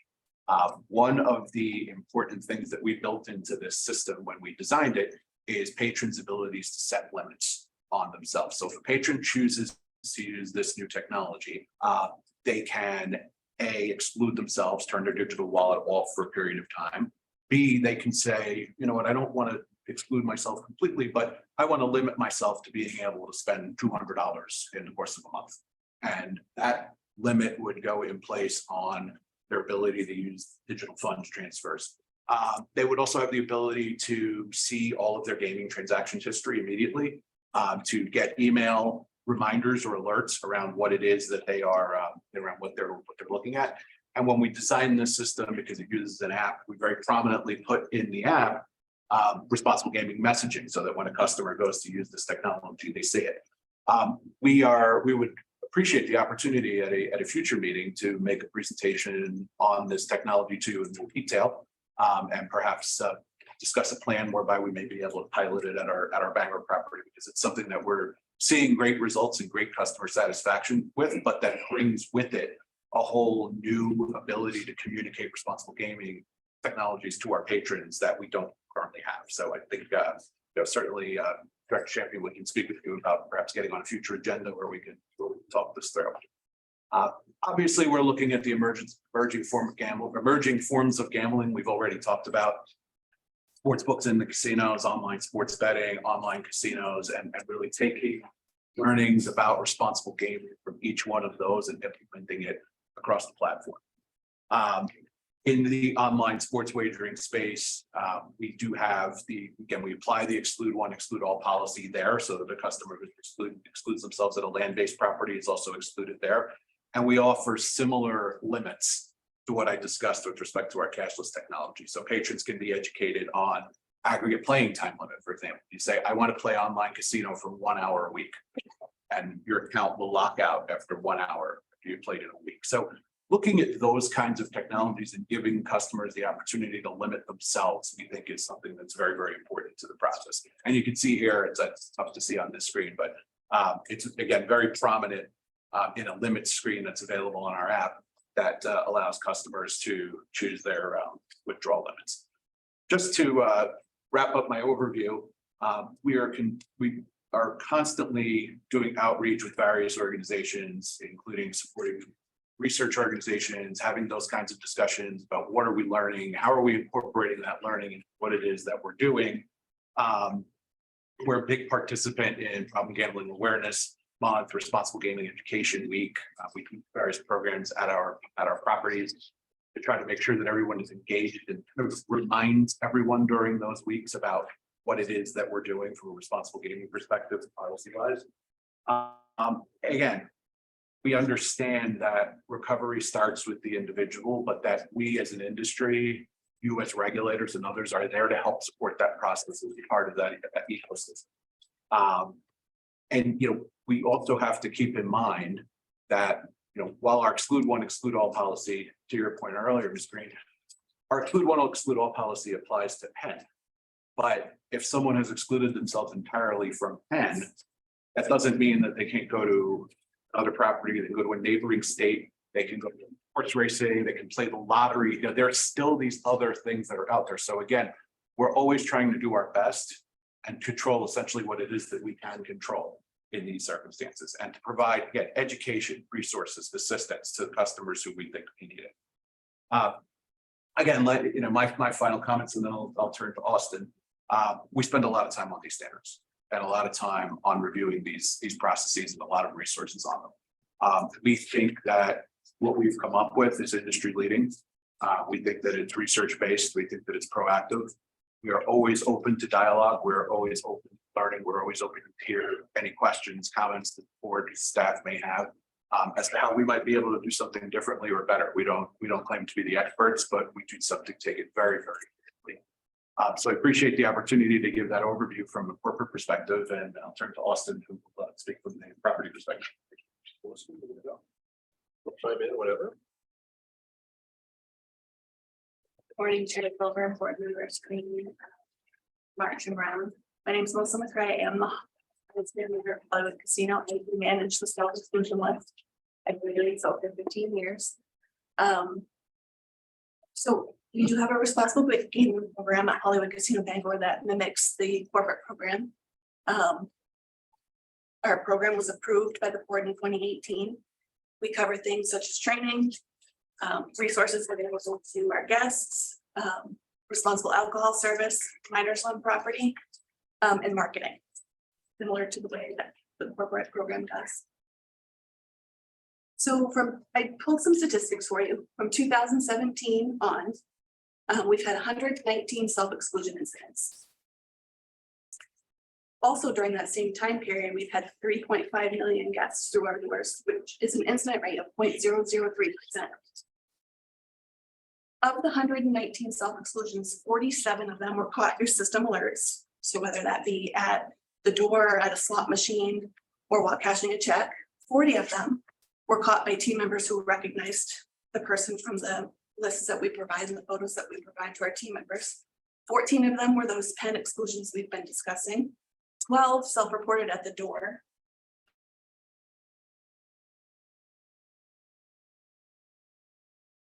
Or at other locations on the road, they come to the property to find out whether or not they're still excluded.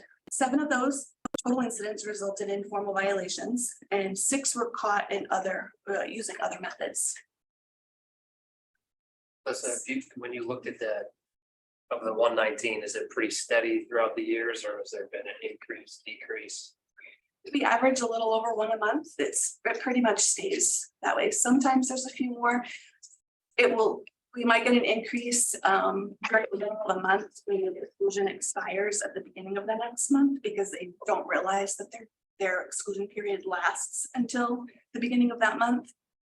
So they'll come in for that reason. Sometimes we do see an increase there. So as far as detecting self-exclusions, patrons under 30, if they appear under 30, we card them at the door.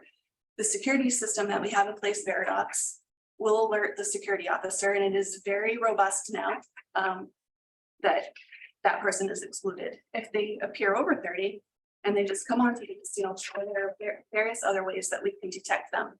Through their player's card, if they insert that into a machine, through a table rating, if they open a table rating at the pit, through check cashing, through the jackpot process, or as I said before, visible identification, which our team members are excellent at. So this process is highly effective. 95% of all exclusion incidents were caught through this process. So the one thing that we might change, which we did put in our submission, self-excluded patrons once they're identified. Once our security team members or someone else on the floor identifies a self-excluded patron, right now we approach them and try to identify them, escort them off the floor, contact surveillance, contact the main gambling control unit, and then request PD to respond. Most times they leave. So do you require your patrons to identify themselves when asked? And if not, show them to the door? I mean, how do you face that standoff? If we believe they are self-exclusion, we do ask them to identify themselves. And if they refuse to, then we do escort them out, and we do escort them off the floor. And that happens more often than not. Patrons don't want to identify themselves. So what happens though here is that 47%, only 47% of the incidents since 2017 have resulted in a no trespass notice by the police department. For various reasons, only one of those has actually received a summons or, criminal charges for trespassing. That's at the discretion of the police department. That's at the discretion of the police department. It can be at the discretion of the police department. They do sometimes, they'll talk to the patron and decide not to issue the no trespass notice. A lot of times though, the patron leaves before the police department can arrive. So we don't have the ability to detain these individuals, and so we approach them, but it's unfortunately common knowledge at this point to most of these guests involved that they don't have any obligation to stay, and between the time that it takes for the police department to arrive, more than half of these guests have just simply left, and they'll try it again the next day or the day after that to circumvent our controls until we catch them again. And it's this cat and mouse game where there's little to no consequence, and unfortunately a lot of these players are aware of that. And so in my experience, if you go back to the previous slide, almost every casino in the country has that structure where these are the ways that we identify the guests. Where I think Maine has differed from my experience in the 4 other jurisdictions I've operated is what happens after that player is identified. There are other methods, and in fact, Melissa is going to talk about one. It's which could perhaps take that 47% and make it close to, if not 100% of guests having some kind of consequence for the fact that they are intentionally, in most cases, violating their self-exclusion agreement. So the proposal that we discussed with the local responsible gaming committee is that when we identify a possible self-exclusion, we believe we see one on the floor, or we've gotten alert that we have one on the floor, that we will immediately contact the police department rather than approach the patron. Contact surveillance and security will monitor that guest until the police department arrives. The police department will then request the ID, confirm that this person is a self-excluded patron, and issue that notice. This should result in all self-excluded patrons who have come onto the property getting that no trespass, that formal no trespass notice, and hopefully getting them the resources and help that they need. And in our view, this is something that doesn't require rulemaking, doesn't require, that could be implemented today, and we could come back 6 months from now with data to show you the before and after. This is something I've seen in other jurisdictions. It's not a hypothetical. This would immediately reduce, if you don't like the fact that there's 90 or so self-excluded patrons over the last 70 years, I can almost guarantee this would cut this number down dramatically and almost overnight. All it takes is that one person being escorted up before police. Every gaming person at every property would know about. All right. Have you discussed this with either the Bangor Police or the Oxford Police? We discussed with the Bangor Police this plan. This proposal, yeah. They would be okay with this plan. We haven't actually discussed this with them. We wouldn't do that until something that we implemented. I just didn't know if they had any feedback from you. If you've given, obviously. it could be We'd certainly be welcome to. Our relationship is very strong with them, and I think it's fair to assume that they would be supportive. I think a key piece that I think hopefully was helpful is that simply self-excluding in and of itself is not an enforceable document, and that was a surprise. It is only once the police department has issued their own criminal trespass, and that, by the way, is only valid for 1 year, which is actionable by the police department. And again, a lot of these people have figured that out, and off they go. Oh, understood. I just didn't know if there was any feedback from the police, various departments. And then again, so Thank you that's. very much. Yeah, thank you. Nice to listen. So again, we just want to take this opportunity because we have this document to address some of the specific things that were raised in that document. And then also, there were just a couple of things that we thought were worth, the spirit of this conversation, the discussions that have happened at previous meetings clearly is a desire to enhance responsible gaming in the state of Maine. Again, we operate in a lot of jurisdictions, and we've seen some things, quite frankly, that work very well that we may, as a board, want to consider adopting. Next, please. And one of those things that clearly is a frustration of some of you is the fact that there's a legacy list. I don't think there's anyone in this room that was present when that was created, and I assume it's fair to assume that there were good reasons why things were set up that way. But I don't think any of us like the fact that there is a legacy versus a current state list. I can tell you from our purpose, and I'm assuming it's the same with Oxford, we treat them internally no differently. They still flag, we still remove them to the floor. Everything is identical. But if there is a desire, we believe that there is a path to essentially getting to the point where anyone who is self-excluded at any time for any reason in the state of Maine, we can say that they're prohibited in every casino. And really, maybe it's an oversimplification, but it may just be as simple as a conversation with Oxford about how we share our list so that ours mirrors theirs. And then there's some way to remove yourself from the list. Again, just an idea that we think is little to no cost, but could resolve a concern that's been raised by this board. Okay, I'm really screwed. I'm closing this.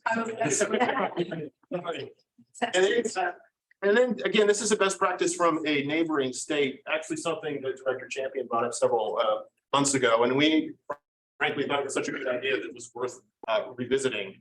GameSense is a program in Massachusetts that I believe began with the implementation of gaming and has been wildly successful. It is essentially, as Chris was talking about with the sports betting apps, where you can now set limits on gambling and withdrawals and deposits. Well, GameSense allows us to do that in the casino on a voluntary basis. We have looked with our IT technology staff, and our system is set up to enable this program for fairly low cost. My understanding is that if it is required by a regulator, the system is free of charge, or at least it used to be. There may be an opportunity to pursue. But this is something that I think, you know, the entire self-exclusion list in the state of Maine is roughly 500 people. It's a very small percentage of the total population. Last I heard, this program in Massachusetts, 14% of all of their players are utilizing this in some way, shape, or form. And so orders of magnitude more significant in terms of impact.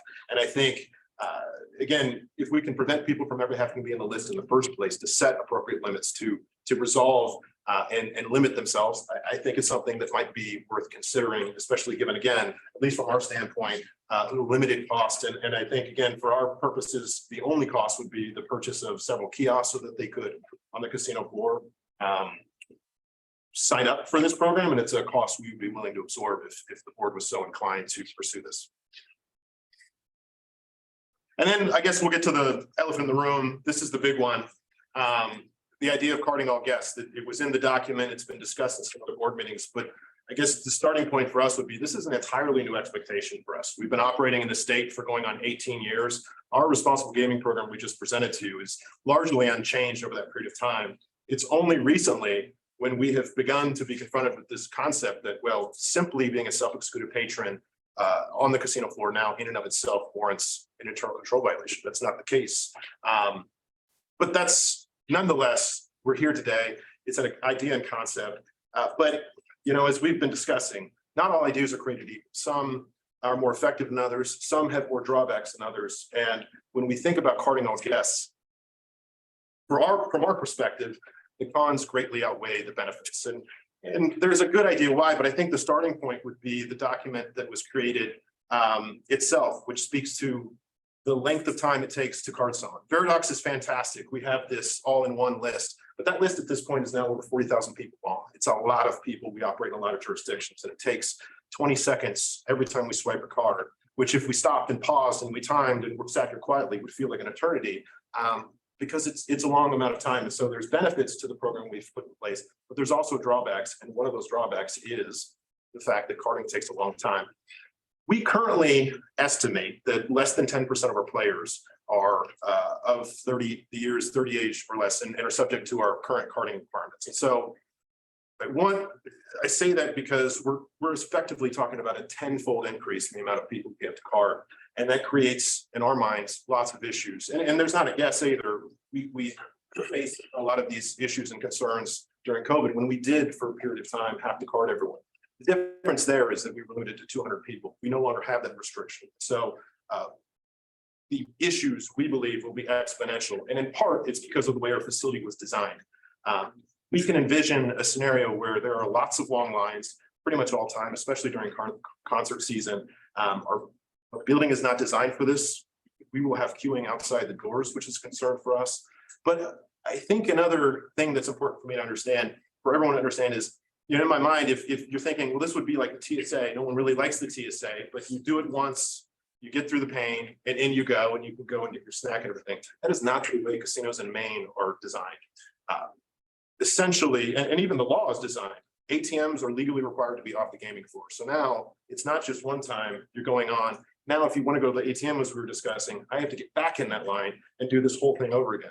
Same thing with all of our restaurants are off the gaming floor. Same thing with people who want to smoke. Same thing with people in a hotel. And so it is reasonable to assume that in any average gaming visit, a guest may have to re-ID themselves 3+ times on a normal visit. And again, a lot of these guests haven't been carded in many decades. So we have concerns about that from a guest service standpoint. We can anticipate that guests would be fairly unhappy about that. And I'm sure Oxford can speak to that if they were so inclined to do. Certainly. And we have concerns about the revenue impact both to us and the state. Yeah. So this is something where, again, we're open to discussion. Obviously, the board is going to rule in whichever way they're so inclined. But I do think and would encourage the board to consider maybe a property visit. This is something that I think is worth exploring and understanding fully, because we see this as impacting a very substantial amount of our guests. I think that's a great point, Austin. And, you know, obviously it's great. We've all been in person. And so again, thank you for that opportunity but I know many of you are new since COVID. And so we would love to have you come out to Hollywood Bangor. I'm sure Oxford would be, extending this similar invitation and see firsthand before we make a decision on this, how it might work, how the physical layout feels, flows when we have patrons on property. I think that could lead to better, more meaningful conversations for us around this topic. It would be great to host you anyway, even, if that's not the case, but would love to have you come over and see the property. But as Austin's describing, it definitely is a concern for us from a guest perspective. And quite frankly, you are the majority partner in our revenue, right? Like the state of Maine is actually the majority partner here. And we do have real concerns about the revenue impact that this would have to the casino floor, particularly as we talked about in the tourist months when you have some more kind of retail players. So you might be able to train local players on a Tuesday morning a little bit differently than if there's the large waterfront concert series in town in Bangor, for example, and folks are coming over to get a bite to eat, play, check out what entertainment we might have at the property. That could be a real deterrent if that line extends from getting those folks to come into the casino. And so we would just, ask that maybe this is an opportunity for you guys to come out. We could talk it through a little bit more right on site where you could kind of get the look and feel of how this may work. And then the last concern. Austin, I think Lou. Well, no, go ahead, but we'll comment because obviously we currently have a policy that sees us checking almost all, if not all IDs. So we have a comment on this once you're done. We're doing it. Identify. Yeah, Chair Board, Director Champion. My name is Lou Fresconia. I'm a Vice President, Senior Counsel, and Corporate Compliance Officer for Churchill Downs. I'm here with Matt Gallagher, the General Manager of Oxford Casino and Resort. And, obviously we echo a lot of the same things that Penn said about, corporate policies and responsible gaming being the focus of our operation and what we do. And we training every team member and making sure that that's the forefront of their mind. When they deal with guests, what we look at is we always say that, we're in a customer service business, obviously, and responsible gaming is good customer service. But from Oxford's perspective, when we finished COVID, during COVID, we started scanning every ID as was required, but we actually kept that policy after COVID. And we continue to scan every patron's ID, regardless of whether they look over 35 or under 35. There are some minimal exceptions that, for example, if they don't have identification, we can, as the report calls out, we can put information in the system to check them against self-exclusion. Obviously, there are faults within that. But every con on here and a few more, I think that we have dealt with. Lines, angry guests, privacy concerns. The legal department at Churchill Downs too, we get a notification that someone has threatened to sue over this multiple times, saying you don't have the right to ask me for my ID.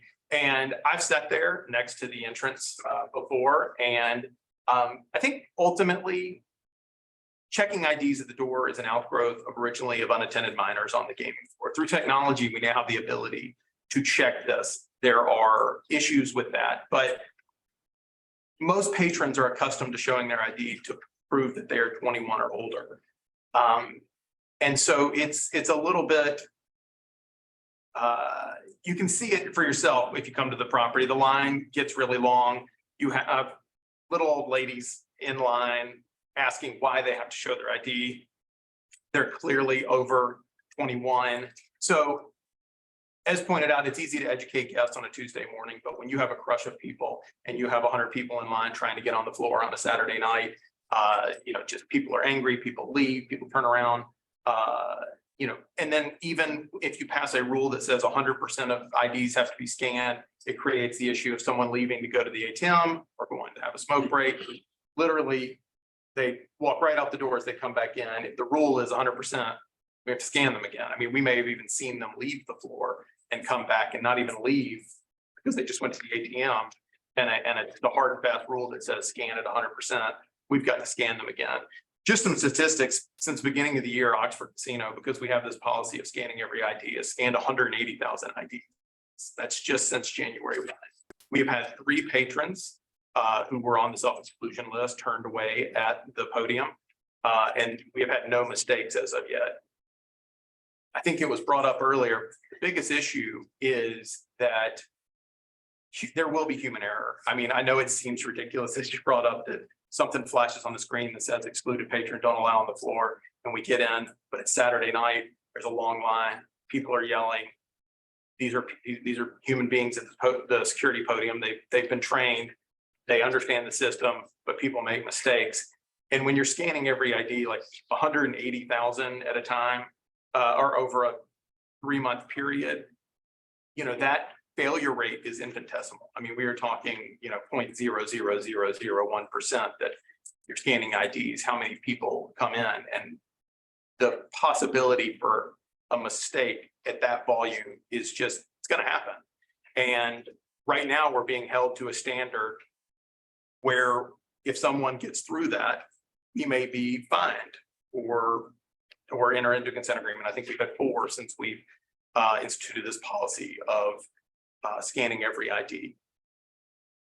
The other thing is, and it's brought up about the 20-second scan time, and you know, you think about in terms of those 180,000 guests, I believe that's roughly, if you're taking 20 seconds guess, it's like 60,000 man hours spent since the beginning of the year scanning IDs to make sure people don't get on the floor who are self-excluded.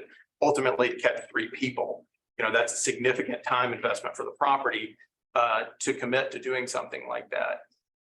When it takes so long and there's so many cons, I think that one of the items in the rules that needs to be brought up is that the rule actually says that prevention of excluded patrons getting onto the floor should be done to the greatest extent practical.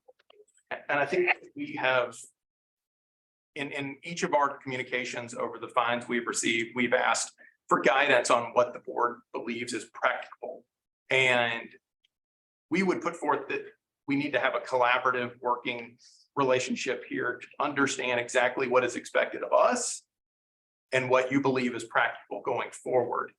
If it is carding all guests, you know, then we need to understand, you know, what our expectation is from a failure rate versus what the expectation is for what is practical.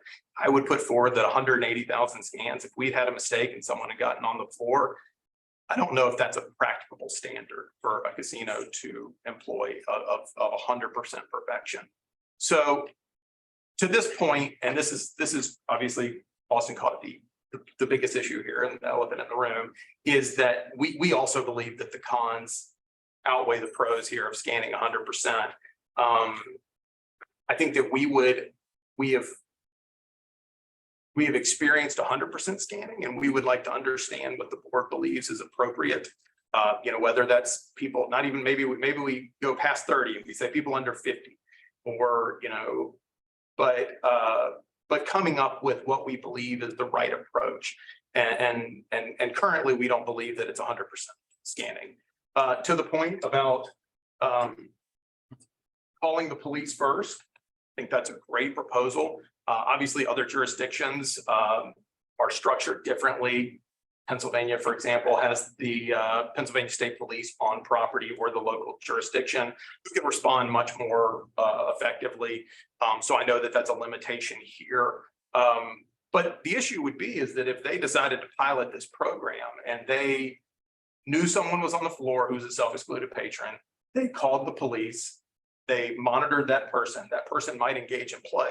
They may go to the cage, they may attempt a transaction, and the police aren't there yet.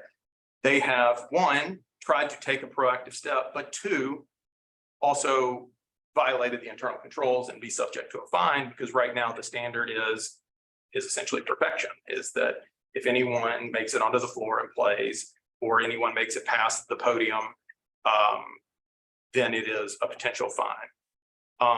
Obviously, everything that was said by Chris and Penn, we echo 100% when it comes to how important this mission is for every casino owner across the country, but especially Penn and Churchill, who have so many properties in so many jurisdictions. So we're not trying to wiggle out of our responsibility.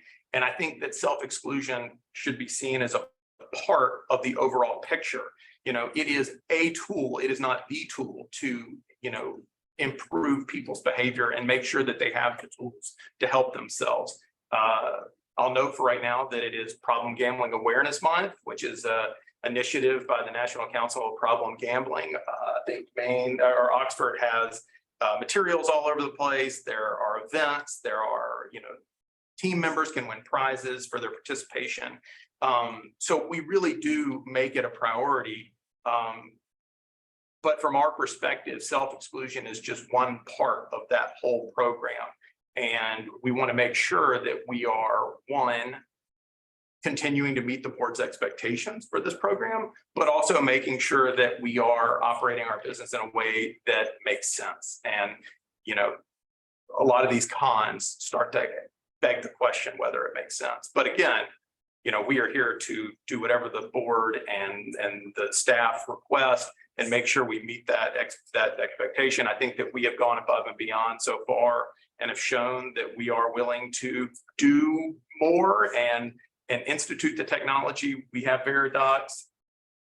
We use it to the best of our ability. I think there's even another update that we've requested from Veridox so that the screen is even more obvious and it's even harder to make a mistake. I mean, at some point, we're just going to set off like alarm bells, like the lights are going to flash, and Ours literally does that. and so, so we are trying. I'm not here to say we don't want to do this. I mean, we are trying to do everything we can.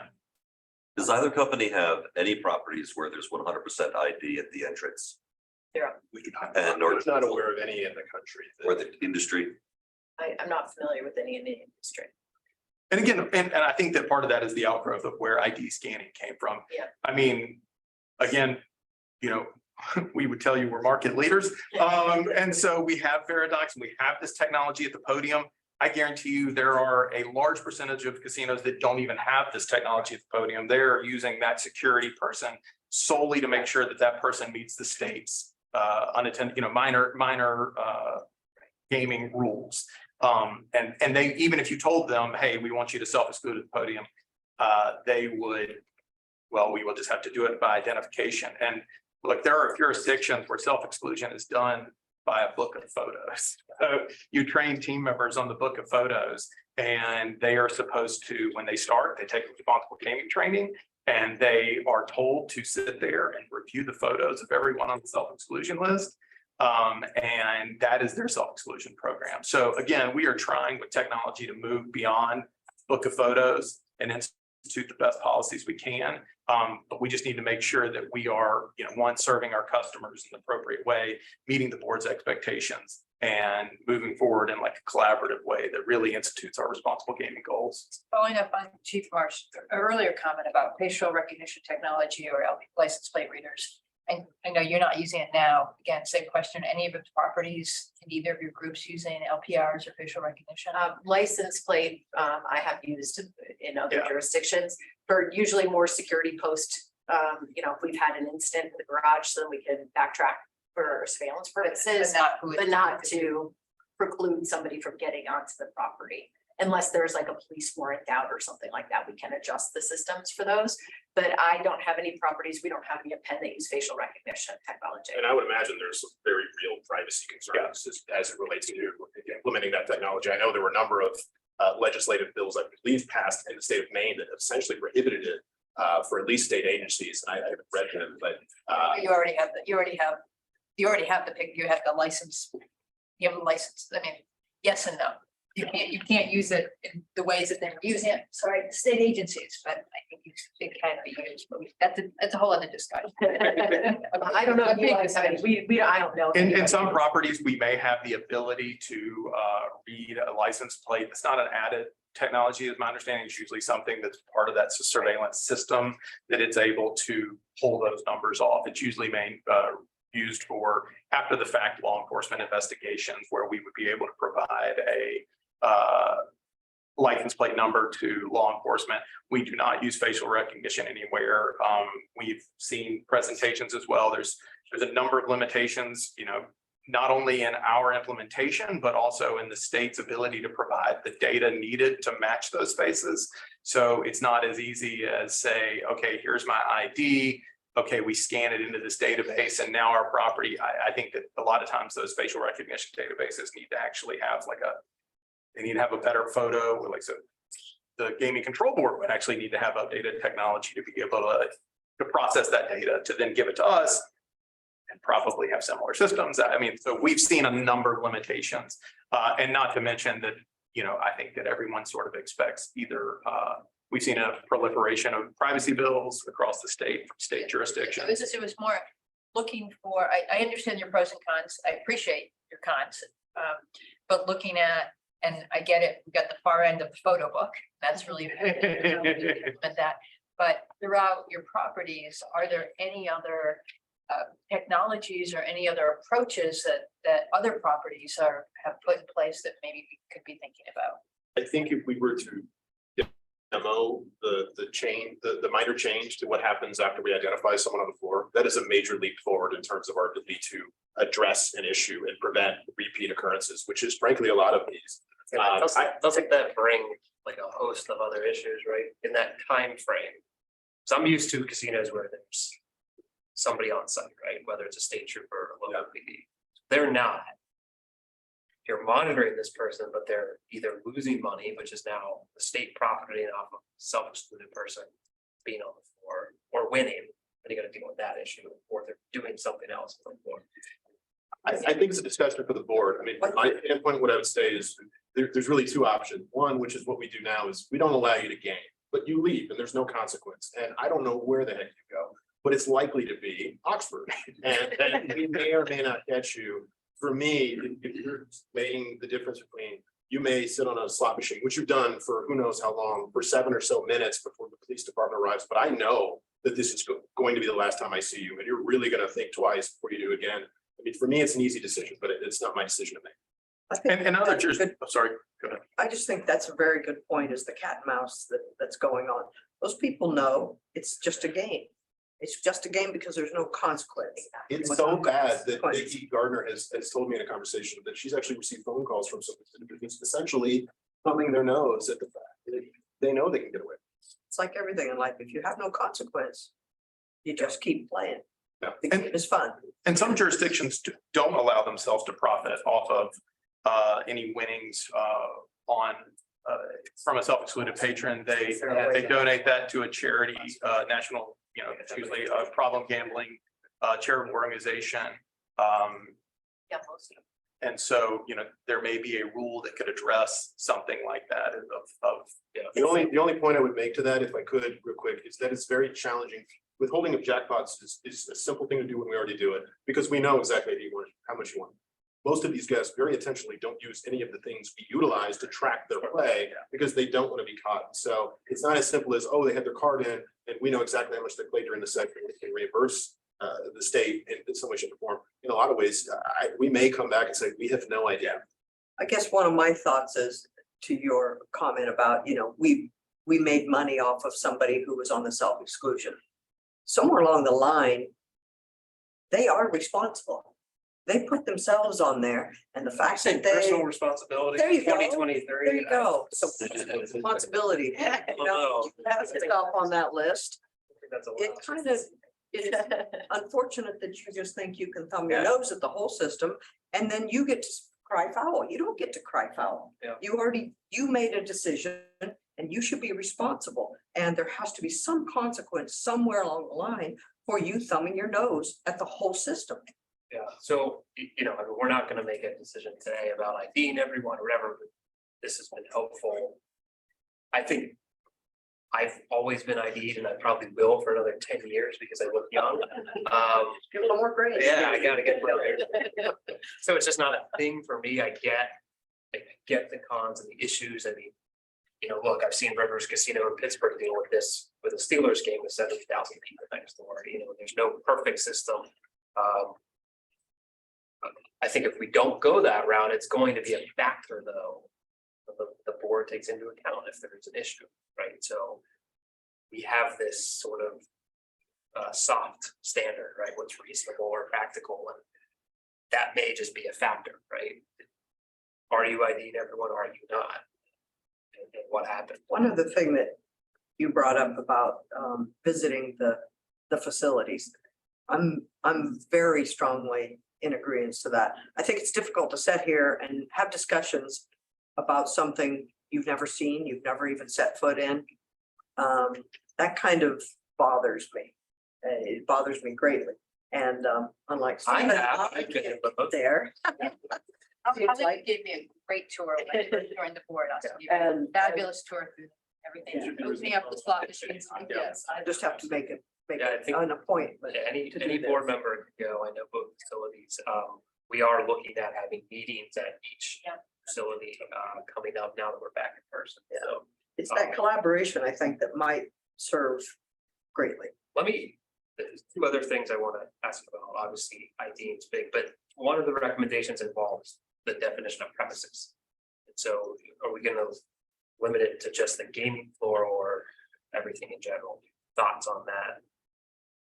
I think, well, it depends on the starting point. So the prior definition of that part of chapter 13 has been interpreted as once we identify at the property a self-included patron, we have an obligation as an operator to move them from the premises. And that is the way, and I think you will see 100% compliance with that from today to beginning of time.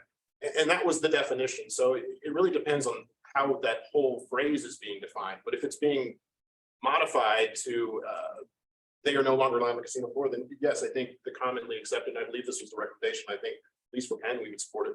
Premises in this context should be the gaming.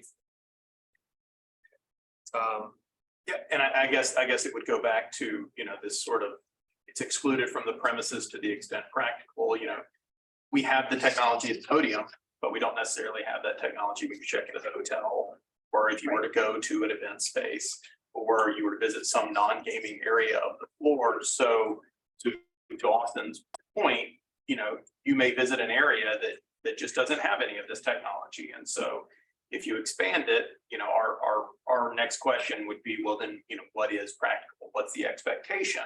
Do we need to put, do we need to start scanning? Trying to shrink it.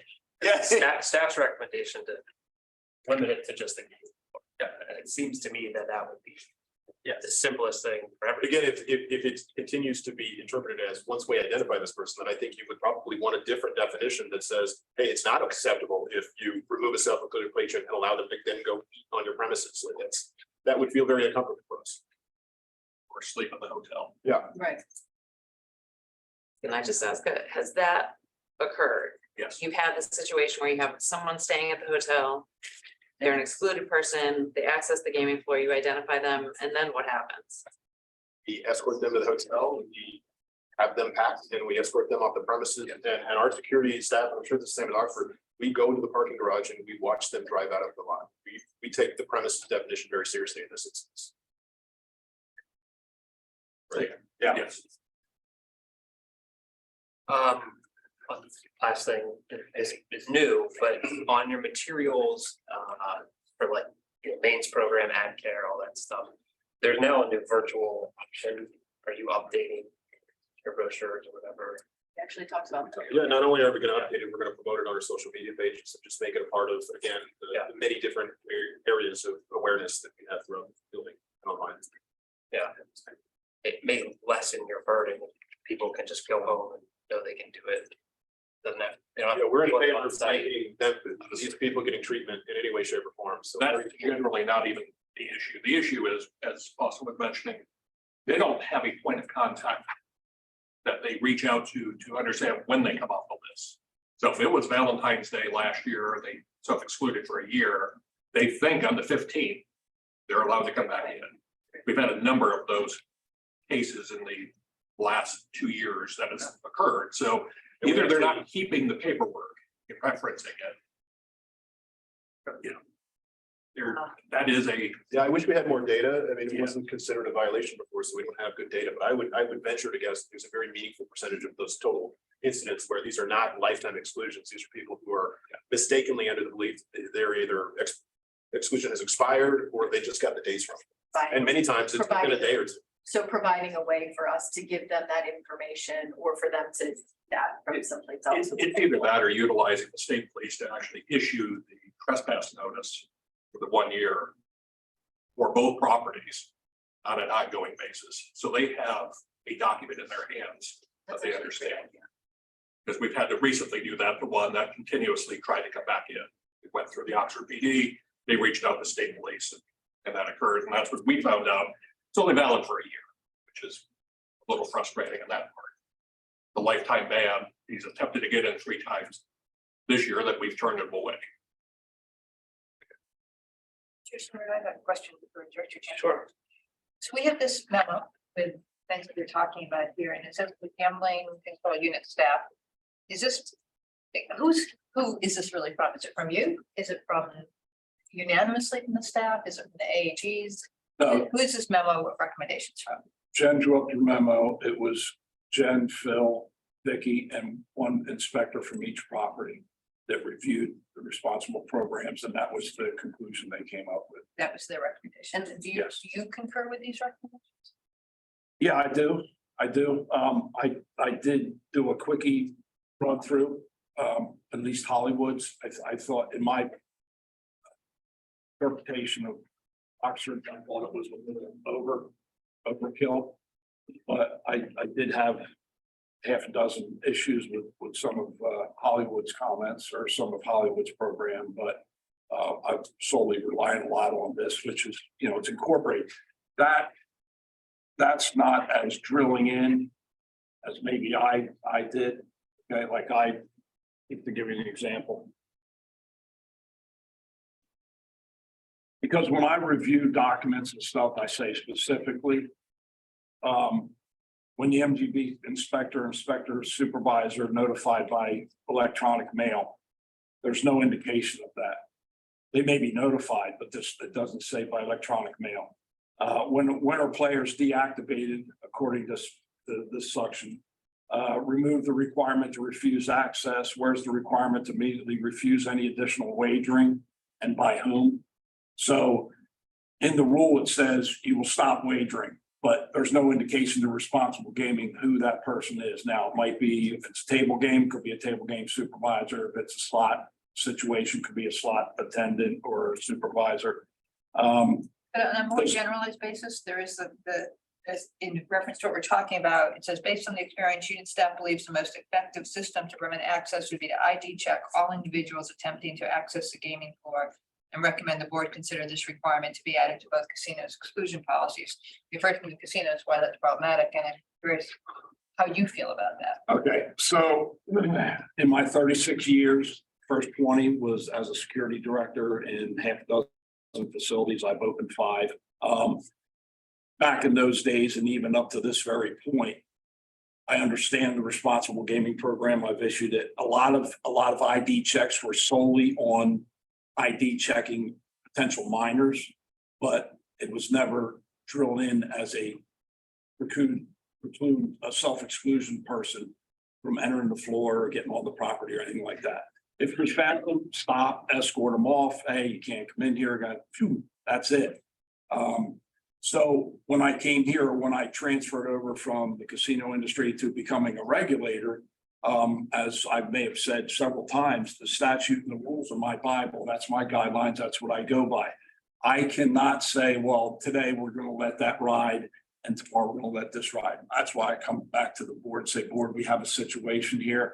If you want to stick to your guns, we'll stick to it. The unfortunate thing is that in the rules now, it has with all practical abilities. Okay, what does that mean? All right. Again, you're setting this gray area. All right. So when I look at the rules, and the rule says refuse access to the gaming floor. Okay, how do you do that? Well, you check IDs, you make sure everybody's wearing blue ties. I mean, I don't know what that is, but right now in the rules, it says refuse access. And then in another area, it says refuse gaming. Okay, so we've had situations where a person gets on the floor, however way that happens, and then they're gaming for 30 minutes or whatever, right? You got a lot of people, these self-exclusions, like we're talking about diversing and you know, all the funny business with being able to get on there. But again, the onus is on them, right? I mean, if you're an alcoholic, you're gonna walk into, you go into a bar, but you don't go into a liquor store, it doesn't make too much sense, you know? But But the whole thing around this and the whole thing around all this chapter 15 discussion has all come to a head because we got into COVID and we started IDing everybody. And, you know, that's when we found out that there was actually a lot more self-exclusion people getting on the floor, right, prior to COVID, because we weren't IDing them because they're 55, 60, whatever. Okay, so they're getting on the floor. Now, do we have internal areas where we catch them after the fact, like Jackson's, right? Some of those other areas, yes, that's where you catch them and you get them on the floor. These are not criminals. Okay, but the way the current rule is, refuse access, don't game, don't send marketing materials, don't say all that, you know. And so all I'm saying is, we can't, as a regulator, say, well, if you get access to the floor, we're not going to do anything about it. So You know, we have to come back I and. understand the issue with the rules. I guess my question, because I'm really looking to your expertise, is how you feel about what was in the staff memo, which was the recommendation to ID check everybody who comes in. It's really, that's in the staff memo. Right. That's a recommendation. I guess from your expertise, experience, how do you feel about that specific thing? I don't agree with it. That's what that's what I wanted to know. Well, that's why I wanted to give you a little bit of Yeah. background, because I've been in that scenario, I've been in that situation, but right now, I can't, as a regulator, as an executive director, pick and choose what I want to uphold. Totally understand. I have to understand go by the rules. our The rules say right now, interpretation. refuse access. However way that happens, it's refuse access. Now, we can talk about IDs and scanning and all this other stuff, but the whole fact of the matter, as soon as that person gets on the floor, they've gotten access and there's a violation there. If I could just clarify, the purpose of the memo was really just to get in front of the board, enforcement staff's impressions and experience as they are out there dealing with how do we handle self-exclusions? And to the extent that it includes recommendations, they are recommendations for your consideration as you look at these policies rather than a hard, this is absolutely the requirement that you must implement. And it was based on a conversation, as Milt said, with Vicky and enforcement staff at the two locations. And this is entitled a memorandum of information and is not intended to be, the unit says you have to do this. It really was intended to just provide you with information, their experience and their insight about what they witness and what they see as a potential effective solution. I guess I would have expected that Director Champion was part of that conversation as well. Yes, and When we get something that it's from the unit. And we have both had very busy tracks. Milt knew that this conversation was happening, okayed it, and the memo did go to him before it was circulated to the board. He was not excluded in any way. Thank you. All right, sounds like there's a lot to talk about still, but I think all this information is extremely valuable. Get in front of us, and you all now know it's something, right, we're serious about. Are gonna figure out is what to do.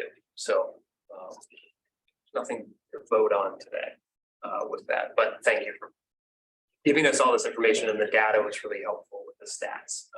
We appreciate the opportunity to have this discussion. I think it was important, and hopefully there's more of these. And again, I think we talked about this. Collaboration is key in everything we do. If there were concerns, I know we didn't get to it, but there were concerns in that document which we were aware of. We would be happy to have that discussion with anyone who'd like to have it. If there's concerns about the program and rewrites, we're happy to have that dialogue, and we welcome it. Do you need anything from us to implement the trespass change? Contact the police. You know, if the board is inclined, I would defer to the AHEs on what it would take to approve that, but we'd love to try that on a trial basis. We'll be happy to come back and report the outcome and give data to, and after we talk to Bangor PD, but we'd be happy to do that on a trial basis and then report back on the outcome. Could we just have an opportunity to do a little research on our end and come back to you about sort of the, Yeah, so why don't you do Effect. that, and in the meantime, if you're able to report back at the next meeting, what Bangor PD has to say. Sure. Yeah. Absolutely. I don't know, it doesn't sound like it's high volume that's gonna be, but it's not. let's make sure that they're on board. That opportunity. I think they're gonna appreciate it because half the time we call them, they arrive and the person's gone. And I think that'd be a good. All right, anything else on this? Sure will be revisited. Okay, couple other items, rulemaking packages. Chapter 17 on surveillance, Bill. It's, Yeah, so I, couple meetings ago, I talked to the board about, the opportunity to institute rulemaking changes to require remote access for the surveillance system, because that's going to be a part of the sports wagering package. And, at that time, the board agreed, so I'm just bringing forth the two, well, actually, it's the chapter and then the rule under surveillance, which would be updated, and all it is a couple of lines. Given authority for remote access to our central, we're calling it the central surveillance facility. So this would, with your approval, this would allow me to initiate rulemaking to make those changes. We're just voting to publish it, and then we'll see what comments we get back. All right. Yes. Seconded. All right, Dr. Brown, I'll hold my tongue. Ms. Green, Chief Martin. I'm an aye as well. Everyone's hungry. It's the fastest I've ever gotten. Okay, chapter 13, with self-exclusion, let's. Bill. Okay, so 13, obviously, we have to clean, in my opinion, we have to clean up 13 before we can start talking about updating chapter 18, which is the responsibility program. And I submitted some clarifications or some considerations that the board may want to look at in regards to chapter 13. The comments in blue were changes that need to be made because we don't have the Office of Substance Abuse and Mental Health anymore. And so those were changed. This was reviewed by Lori Manson from AdCare as well. We did put in at the request for self-exclusion, we identified the request for the virtual online self-exclusion. And then other than that, the only thing that I wanted to, well, here are some of the considerations. In sub 1, the provisions of this regulation are solely regulatory in nature and neither create a minimum standard of care toward the public nor establish a private cause of action for non-compliance. So I think that's a little contradicting in that first bullet or first subsection. After that, I would ask the board to consider, as I just talked about, in sub 6, duties and license of slot facilities and casinos, I would ask the board to consider removing refuse access to premises for any excluded person. I think that there are internal ways of identifying a self-excluded person. I think that we can withhold jackpots, which is really what they're there for. So I'm asking to consider to remove that and also refuse wagers from and deny gaming privileges to any self-excluded person. So again, you could keep that in, but you would need assurance that anybody that's found, they're immediately stopped. You don't allow them to continue to play a slot machine while you're waiting for PD to arrive or whatever other situation there may be. And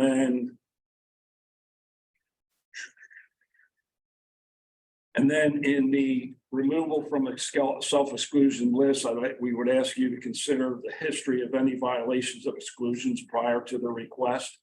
So if we have somebody that finds it very funny that they try to get by the entrance and go in and play and leave and come back and do it several times or get caught 3 or 4 times during their exclusion period, that you consider that when they request for reinstatement.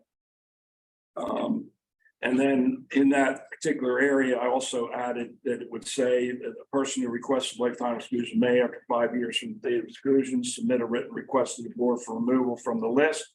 And the request shall include and be based upon.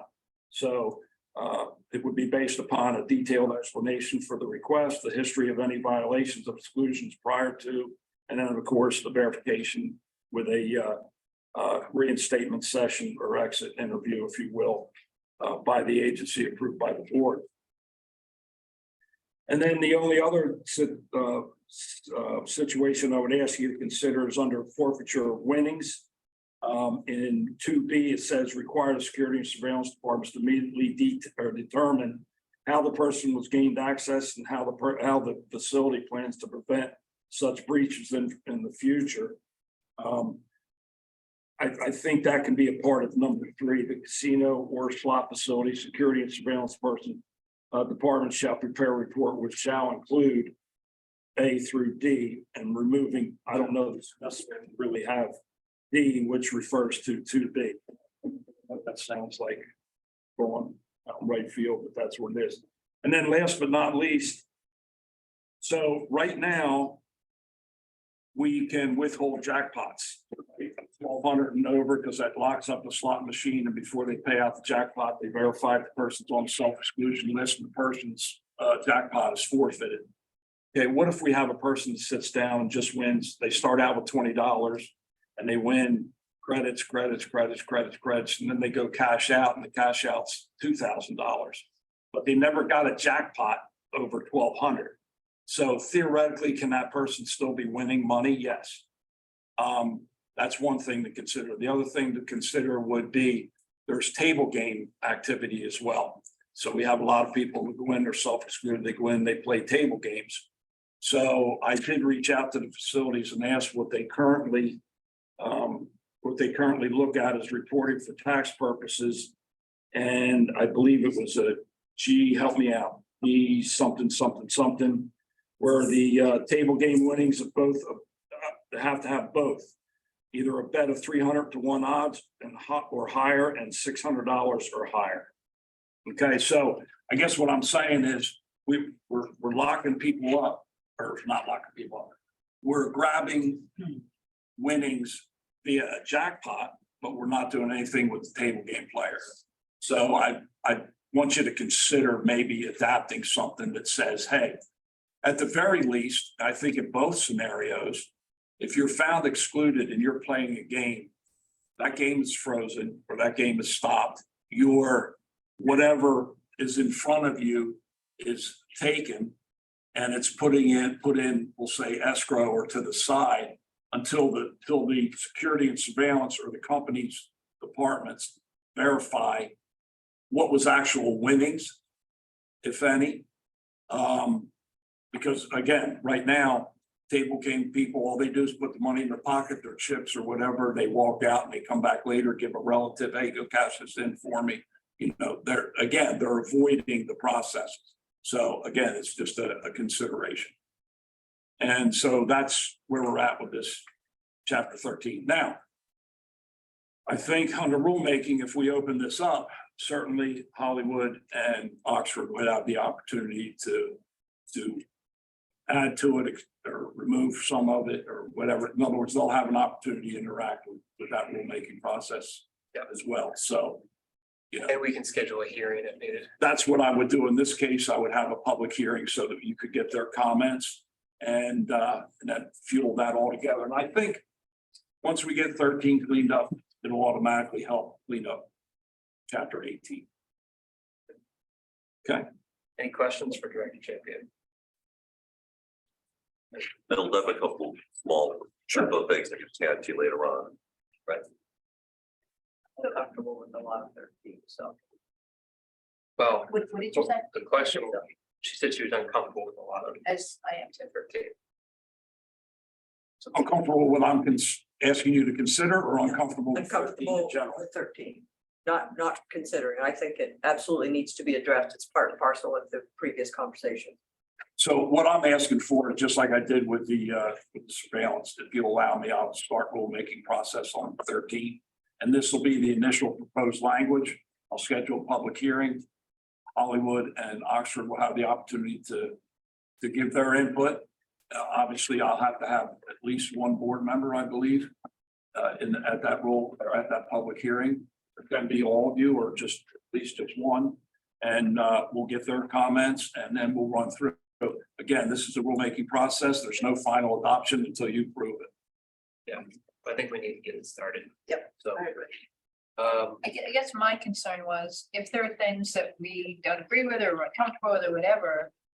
Should we and I'm not sure what the right process is, if we as a board should talk about that first before it starts going down the path of. When do we weigh in? When do we weigh in? I guess is really the question. can Or we weigh in start during making the everybody entire else do all their process. work. You weigh in, well, Take it, pause it. during the public hearing, you'll have the opportunity and then certainly before it's adopted. I think we'll have to like respond to stuff if there are modifications we want to make. So I guess the question is, where do we put our input in? If you would like to propose additional changes to the rule and want that language to become the rule, it should be part of whatever is proposed for adoption. The public hearing is not primarily for your participation, but for the public to comment on the changes that you are contemplating making. So this would be a good time if you would like to discuss changes. This is the phase where the board should be on the same page about what proposed changes it would like to publish for the public to comment on. So I guess based on all the things we've talked about today, which has been a lot, I would like to have more time to kind of go through this exclusion proposed changes now. Maybe it's a July discussion for board input before it then gets published and moves on. That would be my request. If others want to do that, I think it should be quicker than July, probably May. Oh, I'm sorry, not July, May, sorry, May. I'm like thinking it's summer already. I want it to be summer, very bad. May, Been down under. that's right, I think where it's summer. I'm good in May, sorry about that. Good, Bill. And I could also recommend that just because we said we would have every other month, we can insert a April meeting specifically to address chapter 13 only. If you'd like to do that. And we can do it via Zoom if you want. We can. And it would probably be productive if every board member considered the rules, wrote down the changes that you're considering, and then they can be discussed sort of point by point. We could do a screen share or something of the draft so that we're all working from the same contemporaneous document and then make the changes as the discussion goes. Which third Tuesday in April. You all got cell phone. Tuesday in April. Pardon? 18th, okay. So we could have a Zoom meeting on the 18th specifically to review chapter 13, if that's what you would like to do, and then I'll give you a month. Sure. And you'll have your taxes submitted a couple days before that, so you'll have the time. Let's bet on that. If we are gonna definitively do it by Zoom. I don't care, I just thought I'd put it in here. Yeah, I mean, it's up to you, but I think I want to bring everybody up. we're gonna have a one item agenda. Yeah. It'll just be this and that's it. Yep. And it'll be public, so everybody can read it. I don't know if you'll necessarily want comments. I think it's what you guys think. I don't know if this would be necessarily considered like a public comment. Certainly you can take comments, but I think this should be. Correct. This is Just you. really our discussion. The discussion needs to happen in public, but it will not be an opportunity for public comment. This is just coming up with the draft that will be proposed. So yes, But they can dial in and listen. of course, yes, it will be a public meeting. We'll notice it, Notice we'll have access, public. Thank you, I appreciate that. All right.